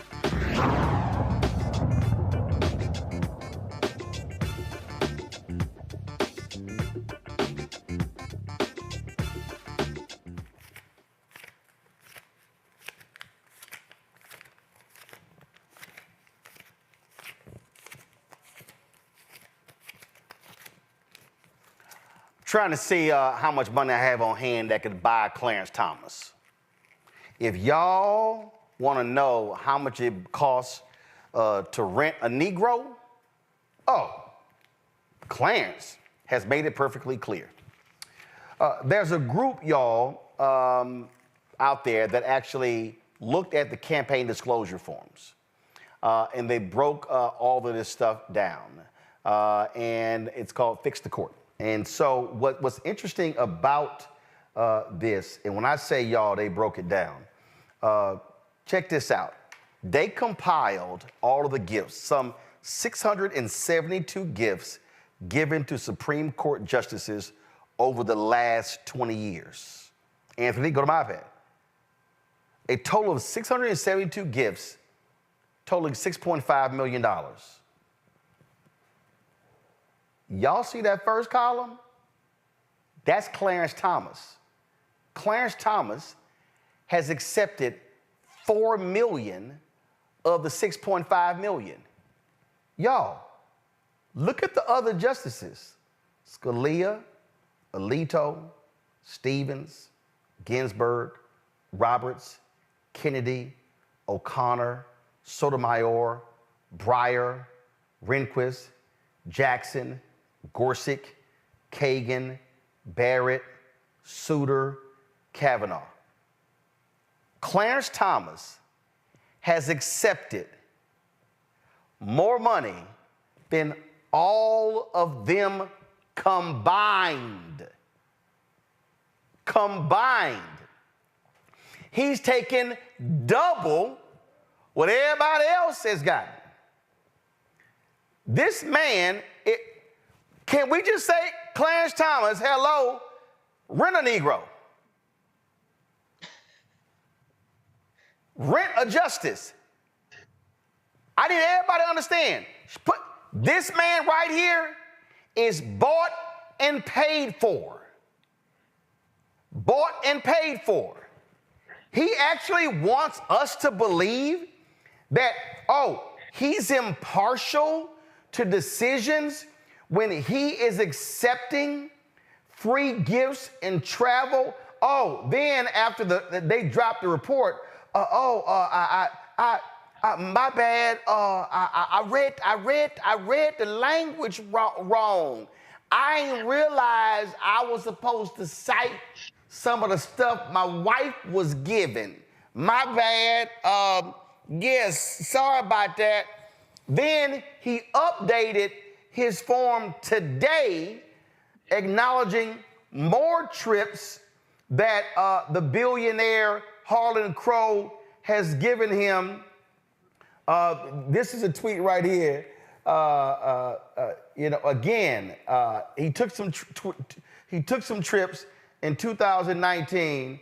Now, mind you, ProPublica has been kicking his behind for months, and now all of a sudden, after the story comes out, he now, my bad, damn, my bad, dog.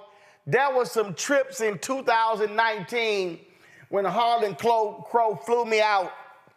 My bad, yeah, I got flued out by the billionaires, and so I don't know how those things just escape my memory of yeah, that's right. Let me go ahead and report those things. So my bad. I didn't. Here's actually what he said, y'all. This is pretty funny. 2011, Justice Thomas didn't disclose wife's income due to a misunderstanding of the filing instructions. How is your ass one of 9 Supreme Court justices, and you supposed to know case law? You supposed to be at the top of the legal heap, knowing all of this stuff, and your simple Simon ass wants us to believe, my bad, I misunderstood the instructions. We ain't talking about plugging in a toaster. No, he wants us to believe, I didn't realize I was supposed to list my wife's income on my financial disclosure form. Y'all know my wife, Miss Daisy, the one who was trying to overthrow the government, who's a crazy right-winger. So check this out. 2023, Thomas, quote, going back, inadvertently failed to realize a real estate deal need to be disclosed.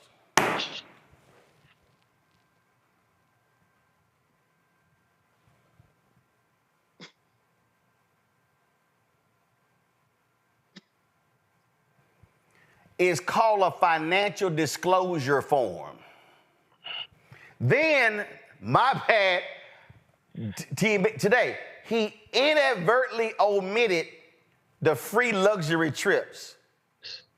I don't know what happened. It just slipped my mind that I was on that private jet and I was flued out to these luxury trips. I don't know what happened. I just been so busy with all of these rulings. Look, between all the rulings and my wife trying to overthrow the government, it just slipped my mind. I just didn't realize what was going on. Matt, this is the most corrupt Supreme Court justice. Abe Fortas got $160,000 from a rich friend and was forced to resign from the Supreme Court. Clarence, darling Nikki Thomas, has gotten $4 million in gifts, and we're supposed to believe he's impartial. There are a few terms that come to mind. The first is get it how you live. The second term is who gonna check me, boo? Because that's really the question here. The Supreme Court does what it wants, right? I mean, we've heard about the recent fights to even implement any kind of ethics. I'll give you an example. When I was an assistant DA, I would never let anybody pay for my lunch. Because under the Texas rules, even though I could accept that, I never wanted there to ever be a question about impartiality, and I never wanted to be accused of accepting a gift. It is crazy. It is downright corrupt. It is Tammany Hall tactics, frankly, that a Supreme Court justice would continue to take all of these gifts and then lie about it. Oh, I didn't realize I couldn't do that.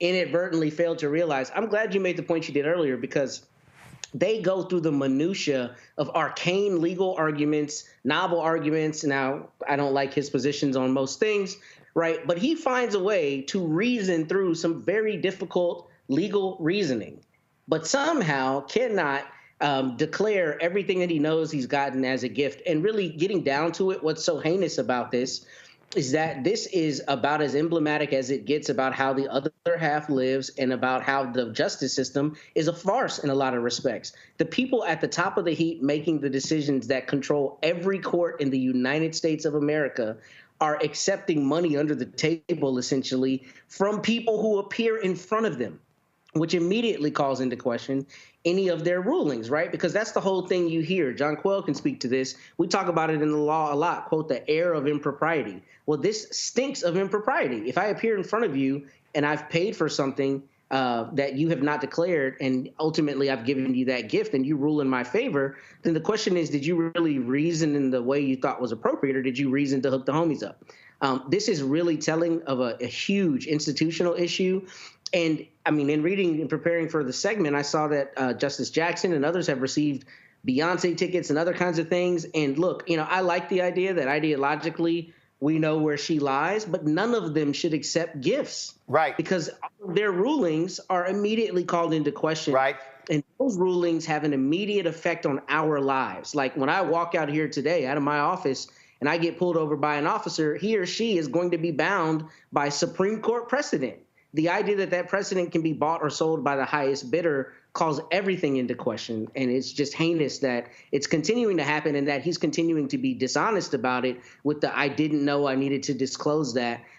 Usually judges do the opposite, and they go very hard in trying to be transparent about things because they don't want to be called to the carpet on this. But with the Supreme Court, since there's nobody above them, they've had no onus to do that. There is no way in hell, John Quayle, that the Supreme Court can govern themselves. No, that's gone. That whole, well, you know what, over the years, this is how it's been done. No, you cannot be an equal branch of government with the judiciary and the executive and you self-govern. I'm sorry. You have standards in Congress. You've got standards in the executive branch. There's got to be standards here when it comes to the federal judiciary. And in fact, here's what's crazy. There are standards for other federal judges. But the Supreme Court is like, oh yeah, now we above everybody else. No, this man is bought and paid for. Ain't no other reason Harlan Crow just giving money to Clarence Thomas. Let me go ahead. Can we just go ahead and just be as frank as possible? If a dude wrote to a woman and say, baby, listen up. I'm going to fix your mama's house. I'm going to go ahead and pay for all of the trimmings and the fixing of your mama's house. Matter of fact, I'm going to go ahead and just buy your mama's house. And she ain't got to send me no rent. Oh, baby, you want that RV? Oh, I'm just going to go ahead and pay off that $270,000 loan on your RV. Oh, baby, I'm just gonna fly you out. I'm gonna put you on a private jet, and I'm gonna fly you here and here. I'm gonna fly you here and there, and we're gonna fly you all over. I'm gonna give you all kind of other gifts. I ain't doing all that out the goodness of my heart. There's an expectation that comes with me hooking your ass up. That's with most things in life, right? As they say, nothing is for free. Or I think that's an old saying, but I think that you're absolutely right. I think that I think that these disclosures now, after they have examined these over the years, there can be no more self-governance. I think part of the reasoning behind they can govern themselves is that the chance of people's cases coming into contact with them is rare. But at this juncture, when you've accepted that amount of gifts, there's no way that you don't have any conflicts with the cases that have come before the court. You know, in Georgia, a judge can't even receive a gift over $100, right? So you're saying $100 on the local level, but the Supreme Court justices can accept millions of dollars. That is absolutely insane. And frankly, I think the time to change that is now.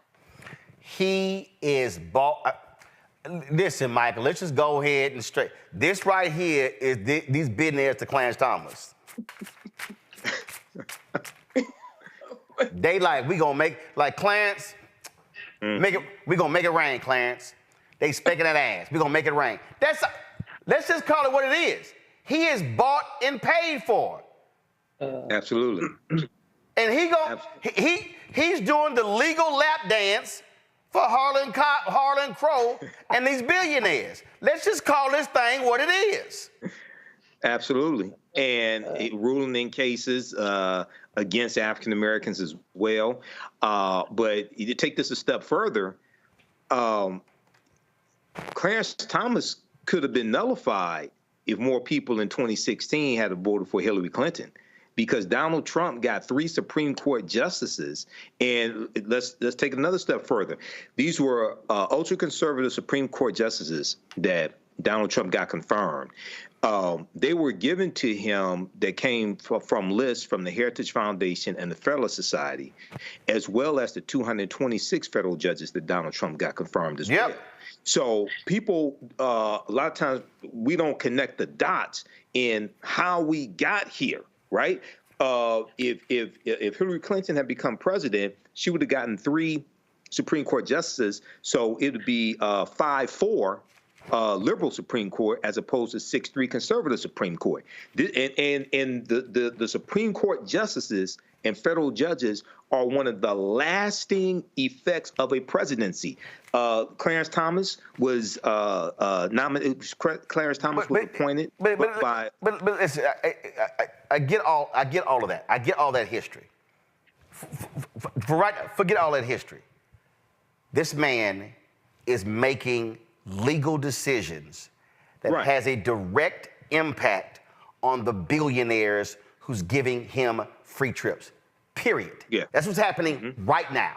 Right now. Right. This man Chief Justice John Roberts should be far more aggressive in holding this man accountable. And frankly, Roberts has been silent. He is allowing his court to be corrupted. It's corrupted by Clarence Thomas. It's corrupted by Sam Alito, period. Well, Roberts and Alito, they served in the Reagan administration. They served in the... Yeah, but I'm talking about right now. Right now, they are making decisions today that's impacting it's impacting these billionaires. There's no way around it. And this whole, there's no direct case. No. We ain't buying that. We ain't buying it. It's corruption, but that's why they were put there in the first place. Yeah, but it's corrupt. But this is where Senator Dick Durbin of the Senate Judiciary Committee needs to be a lot more aggressive, and he's been far too passive allowing these things to happen. 20 seconds, I got to go to break. That's what I was coming to. New York Times, there's an article from today, June 7th. Senate Democrats face escalating calls for broader investigation into High Court. Well, they need to hurry the hell up because they too damn slow and they too passive on this whole thing. Got to go to a break real quick. We come back. Education Matters on Roland Martin Unfiltered on the Black Star Network. On the next Get Wealthy with me, Deborah Owens, America's Wealth Coach, we're talking about the difficulty of being able to acquire wealth for Black Americans. My guest, Emily Flitter, is the author of The White Wall: How Big Finance is Bankrupting Black Americans. The bad stuff that you feel when you're dealing with the financial services industry is not your fault. It's not your fault, and you don't deserve to be treated like this. That's right here on Get Wealthy, only on Black Star Network. Now streaming on the Black Star Network. It was my junior year at Georgetown, and Spike calls me and he says, Malcolm, what are you doing next year? So, graduating, you know. He said, take a year off, work on Malcolm X. I said, okay. But first of all, for the folks who don't know, Spike is my cousin. Spike is my cousin. Just the person watching, like, how the hell is Spike just gonna tell you that it's true? It's true.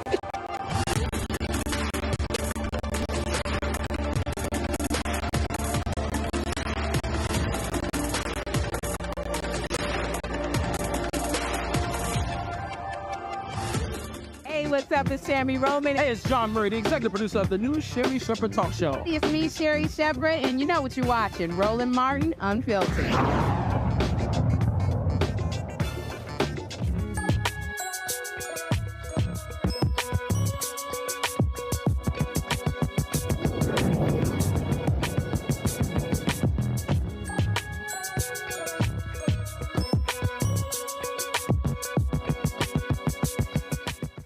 Financial literacy is critically important. That's why our father is hosting an online summer camp that helps Black youth learn about investing in the stock market, crypto, real estate, and more. Kavon Chisholm is executive director of Junior Wall Streeters, Inc. He joins me from Gainesville, Virginia.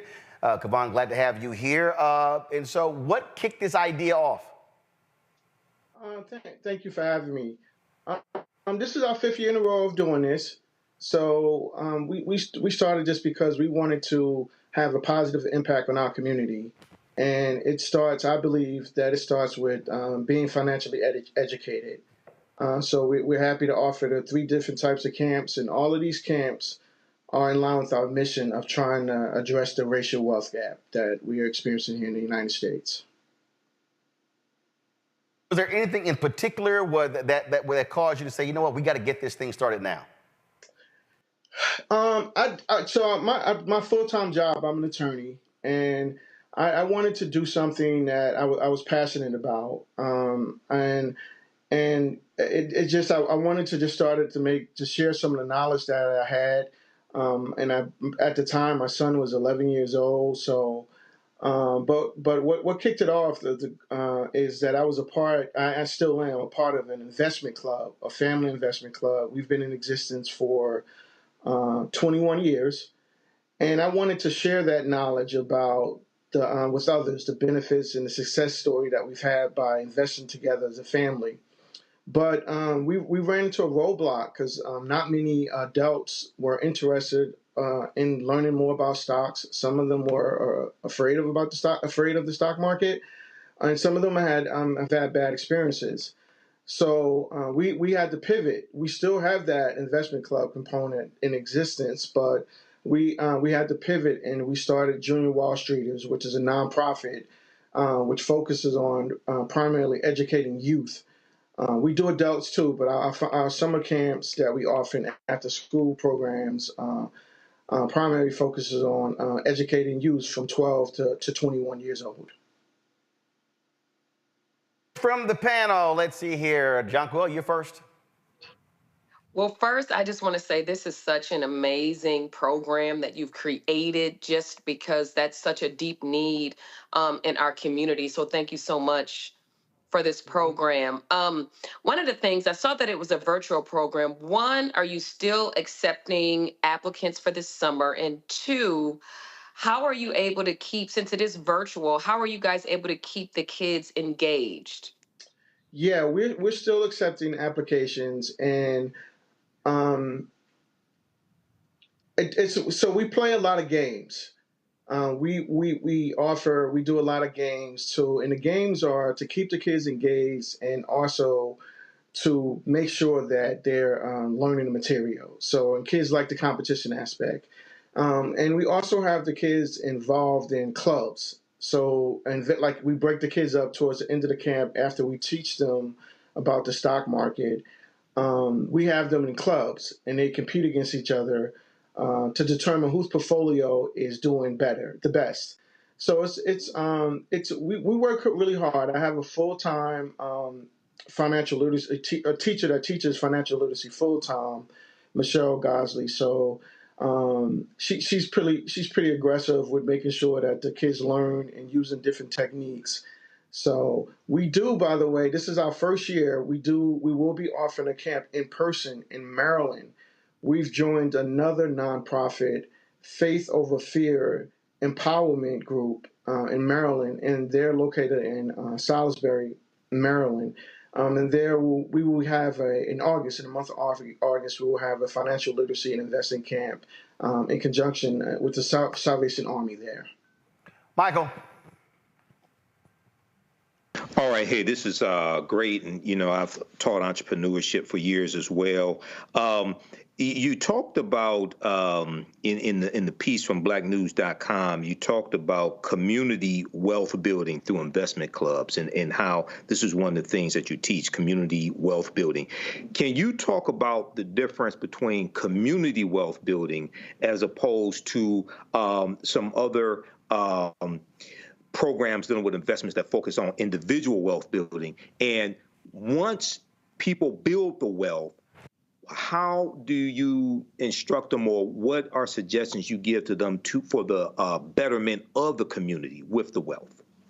Yeah, so we really haven't, just because the lack of interest in many of, I'll be honest, unfortunately, many African Americans are just not interested in starting investment clubs. My goal when I started this business 5 years ago was to have 10 investment clubs started, and then move on to do some type of angel investing. And thus far, we've only had 3. I wrote a book on this as well, building wealth through financial legacy, building wealth through investment clubs. So that's why we're working with youth, right? But I think it's very, very important for more African Americans to join join investment clubs, because if you look at the wealth gap, the latest statistics say that the average net wealth for African Americans is $45,000, right. $45,500, compared to whites, which is $285,000. So there's a significant gap, right? Significant gap in that. So if we can get together, when we talk about investment clubs, we talk about, pooling our resources together like we do in my family. So we put together $200 a month. We save that for a couple of months, and then we invest it in the stock market. So it's less risk on each individual person. So, and to answer your question, what do we want them to do? So we teach our parents about opening up 529 plans for their kids. We hear a lot about these student loans going on, and I was one. I 3 degrees, I had over $80,000 in student loans when I finished some 30 years ago. How are we going to pay that off? We got to teach. We got to learn about these options out there, 529 plans, opening up custodial accounts for kids so they can get started early. But it's just not enough African Americans are investing in the stock market. So we're starting with 12-year-olds, so the kids will know once they become adults that they have this information. Matt?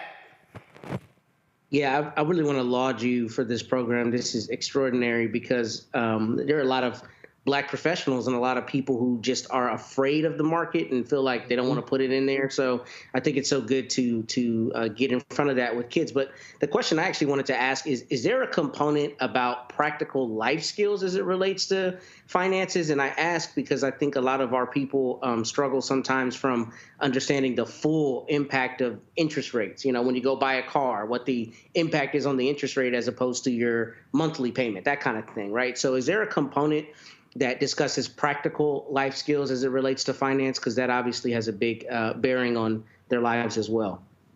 Yeah, this program is really based on my life as a whole, as growing up in Newark, New Jersey, living with my mom, a single parent, being evicted a couple times, having our lights turned off, and just living through that, right? Going to college, having 5 credit cards, 3 credit cards, my first 3 months in college, having bad credit. So, so far as the practical knowledge, what we do, 2 things, right? Our summer camps, after the kids go through our summer camps, we have an alumni program, and we meet with the kids free of charge to come back once a month. We go over the materials and introduce materials that we couldn't cover.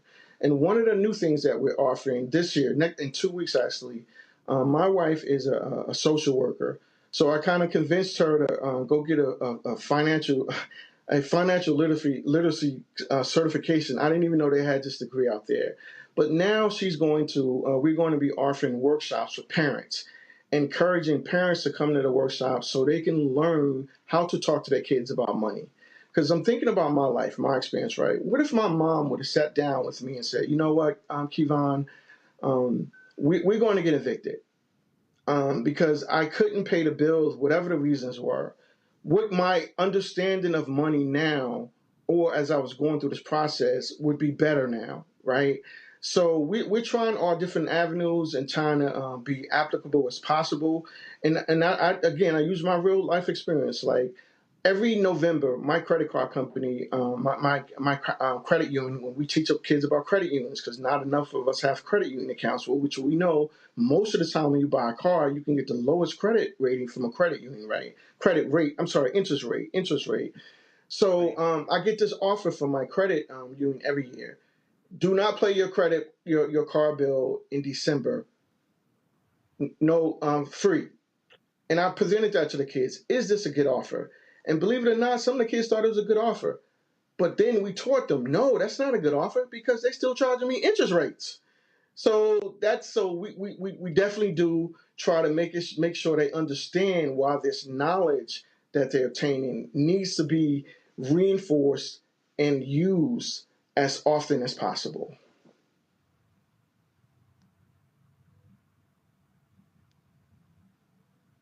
So, Kevon, how can folks get more information?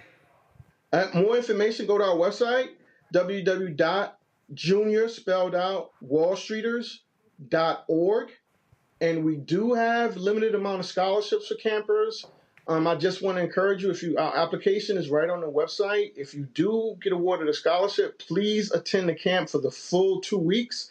The financial literacy camps are 2 weeks. Introduction to cryptocurrency is 1 week, and introduction to real estate investment is 1 week. And we are also still looking for sponsors to sponsor the kids that are unable to attend the camp, because we believe regardless of your parents' financial situation, you deserve a financial education. So anyone is willing to sponsor a camper, you can do that as well from looking at our going to our website. All right. juniorwallstreeters.org. All right, Kevon, we surely appreciate it. Thank you so very much. Thank you for having me. All right, to the panel, I surely appreciate it. Michael, Jonquel, Matt, thank you so very much for joining us today's show. I certainly appreciate it. Folks, I'm going to come back. I'm going to talk about Steve Harvey Golf Classic, which took place Wednesday in Atlanta. Hey, don't forget. So here's the deal. There are 45 copies of the first left. I have signed all of them. I've looked everywhere. It's just 45 left. If you want to get one of those 45, you better order it now, because we're going to be completely gone. And I told you I'm not reprinting anything. And so you can go to RolandSMartin.com/thefirst, RolandSMartin.com/thefirst to actually check out to get your copy of that book. So again, y'all, come on, put the graphic up, guys. Why are we so slow? Let's go. Thank you very much. Again, get your copy of the first. Again, just about 45 copies left. And then once they're gone, they are absolutely gone. What are we doing in there? Okay, all right. So again, go to RolandSMartin.com/thefirst, RolandSMartin.com/thefirst. I'll be right back.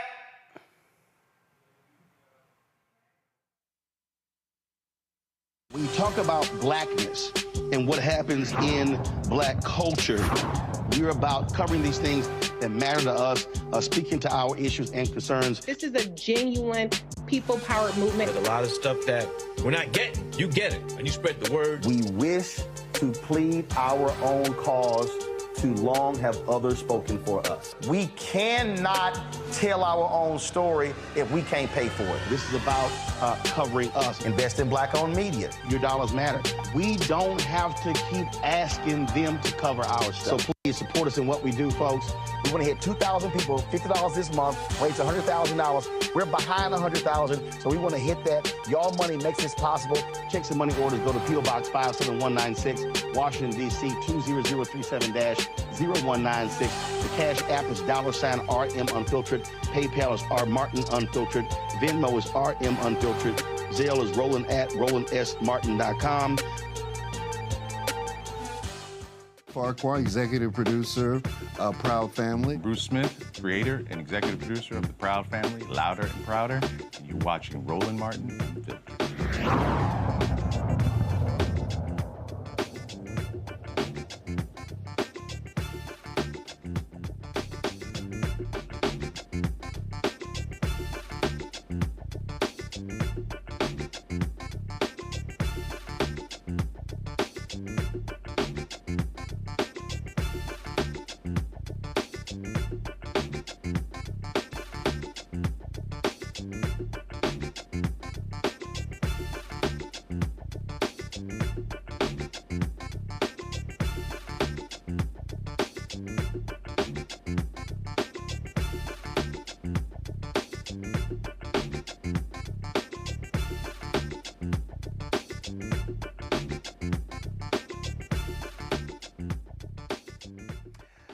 All right, y'all, Wednesday, I was at in Atlanta, the Steve Harvey Charity Golf Classic, so we had an absolute fabulous time, all the players out there.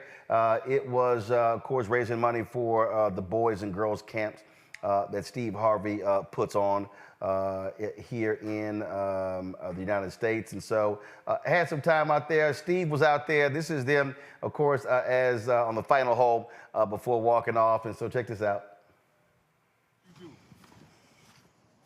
Somewhere between those two balls. I'm gonna put that birdie in there.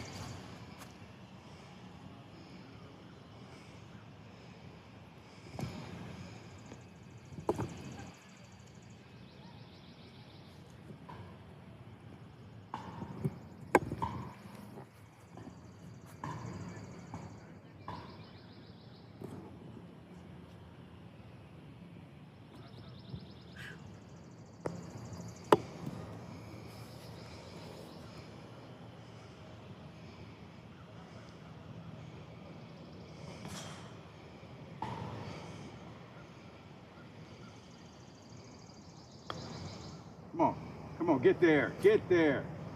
Put it between it. Yeah. You put it between, gentlemen.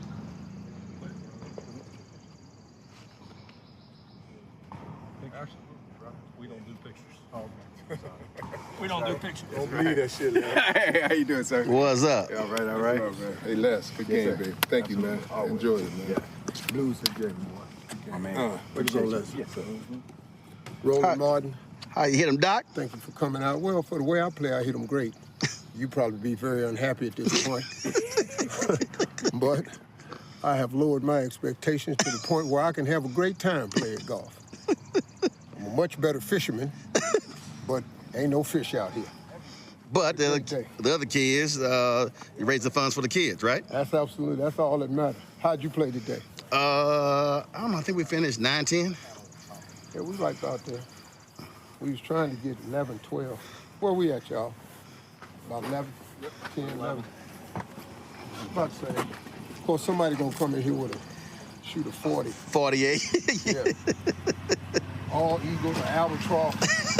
You finna see some greatness out here.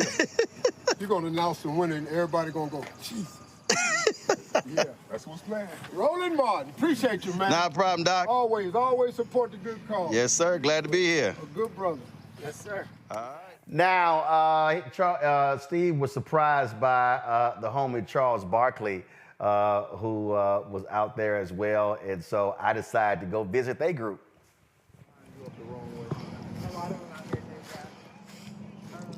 Y'all need me to hit the shot?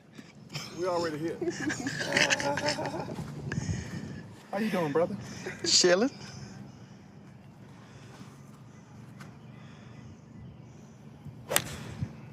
See? Same place.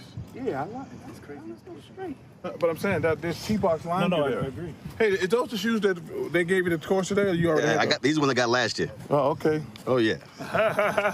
Golf shoes, and you can wear them off the course. You know this dude get he gonna, Elvis, your nemesis is here, Elvis. He whooping on you. You can't get in yours? How you hitting them, Hall of Famer? Not bad. 15 under right now. Oh, okay, not bad.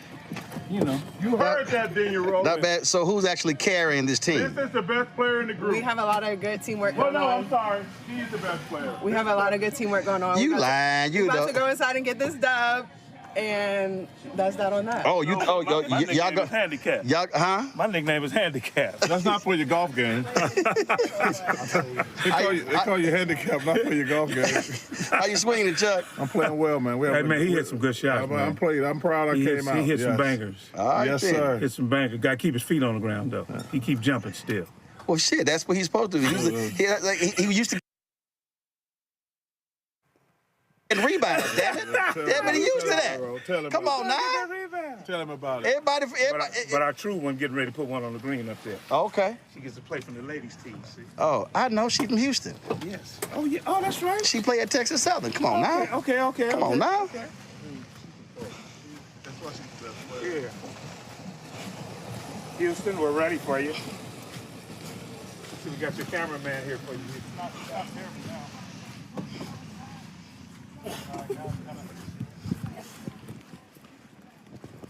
Yeah, it is. What? This your caddy? I just put middle. It's my caddy and my coach. Teamwork, you know what it says. Teamwork. Now I think middle of the green. You think so? Yeah, and let the win.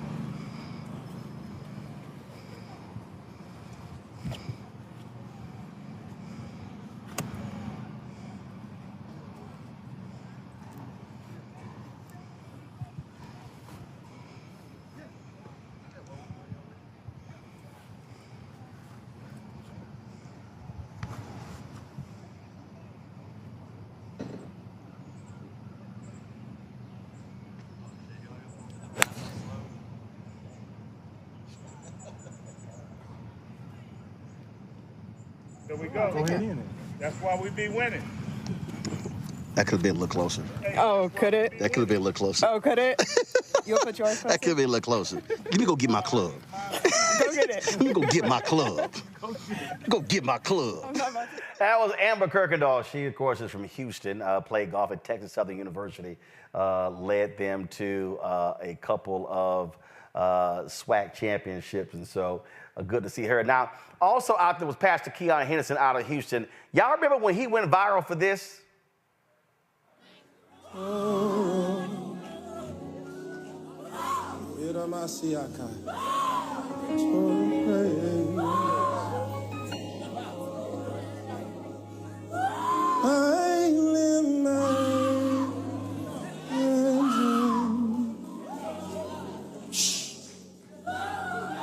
Hey.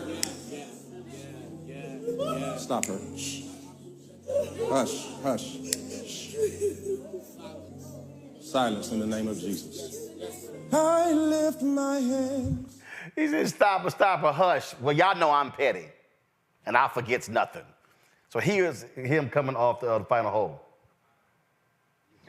You should have been here like 5 seconds ago. You seen the 20-foot I just 20 made. footer from 30. A 20-footer you just made? Yeah, knowing his putt. Let me just say this here. Hush.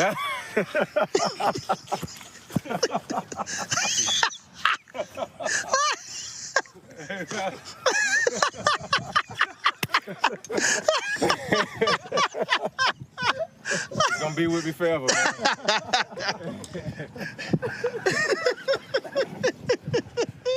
See, I'm gonna sit here and crack on you. You're gonna get cracked on the golf course. Well, as I said, the proceeds from the golf tournament benefit his boys, his Steve Harvey's Boys and Girls Camp. And speaking of Pastor Keon, when we were in the awards part, this announcement was made. Please stand to your feet. Give it up for Pastor Keon for blessing the Stephen Martin Harvey Foundation with $100,000. Wow, wow. I need to hear this. I need to hear it. Pastor Keon, thank you so much. God, thank you, thank you, thank you. You ain't got to hush. Anybody else want to speak now? Again, a $100,000 donation to Pastor Keon to the Steve and Marjorie Harvey Foundation. And finally, here's Steve talking about there was a group of young men from Chicago who came there who were involved in this program, and they spoke about the importance of the program. And so this was Steve right here. I really appreciate them young brothers coming up here from Chicago. Hey, man.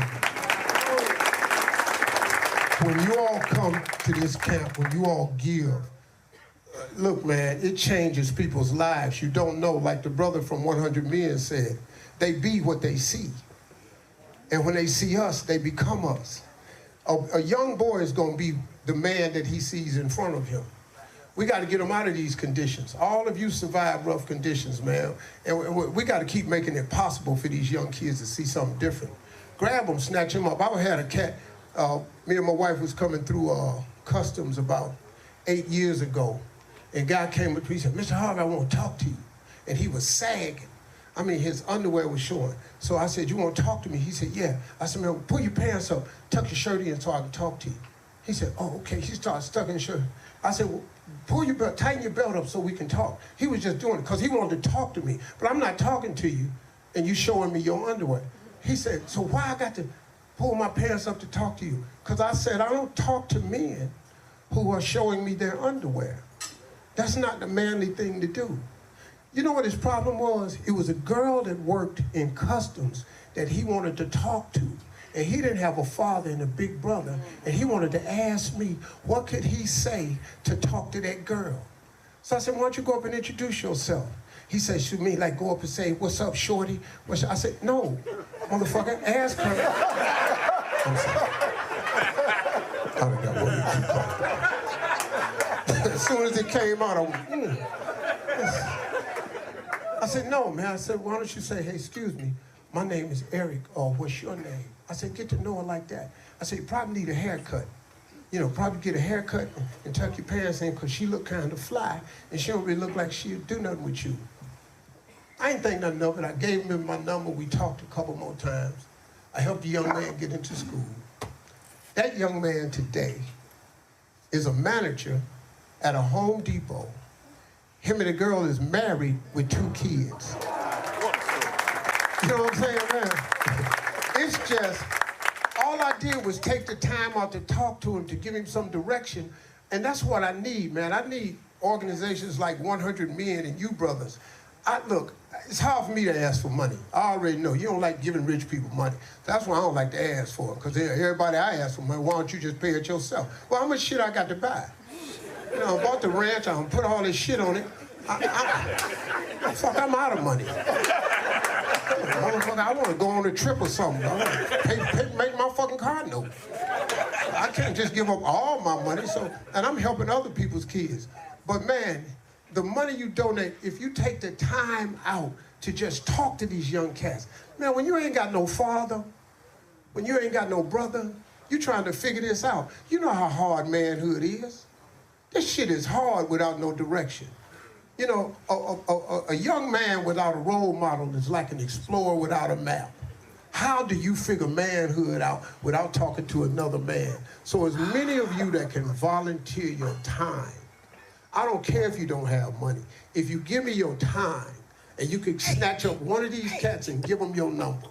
Just give these boys a number, somebody they can call and run something by. That can change their life. You feel what I'm saying? You feel what I'm saying?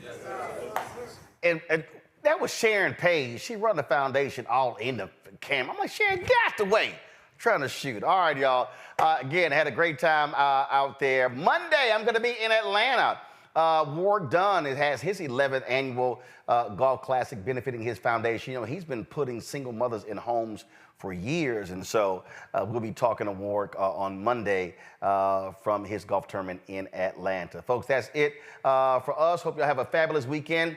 Don't forget to support us in what we do, folks. Again, the work we do, I know some of y'all may think, oh man, you're out there playing golf, but here's the whole deal. Guess what? There wasn't other media out there at Steve's tournament. Not at Anthony's tournament. They're not going to be at SEDS, not at a lot of different places. And so we are providing coverage of a lot of these events where, again, thousands of our young folks are being helped as a result of the work that's being done by these brothers. And so that's why we're there to support. So you can support us by joining our Bring the Funks fan club. The goal is to get 20,000 of our fans contributing on average $50 each. $4.19 a month, 13 cents a day. You can send your check and money over to P.O. Box 57196, Washington, D.C., 20037-0196. Cash App, $RM Unfiltered. PayPal, R Martin Unfiltered. Venmo is RM Unfiltered. Zelle, Roland at RolandSMartin.com, Roland at RolandMartinUnfiltered.com. Folks, don't forget, download the Black Star Network app, Apple phone, Android phone, Apple TV, Android TV, Roku, Amazon Fire TV, Xbox One, Samsung Smart TV. As I told you, I have just 45 copies left of the first, y'all. That's it. 45 copies. I'm not reprinting it. I'm personally autographing every single one. Let's get these out of the way. The final books will be shipped tomorrow. And so you order the book now. I will be autographing it tonight. And so I cut the price. It's $10. Shipping and handling is $7.99. I'll be personally autographing. So get your copy of the first. President Barack Obama's road to the White House, as originally reported by Roland S. Martin. Go to RolandSMartin.com/the first. Also get a copy of my book, White Fear, How the Browning of America is Making White Folks Lose Their Minds. Available at bookstores nationwide. Get the audio version on Audible. Folks, I'll see y'all on Monday from Atlanta. Ho!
Bye.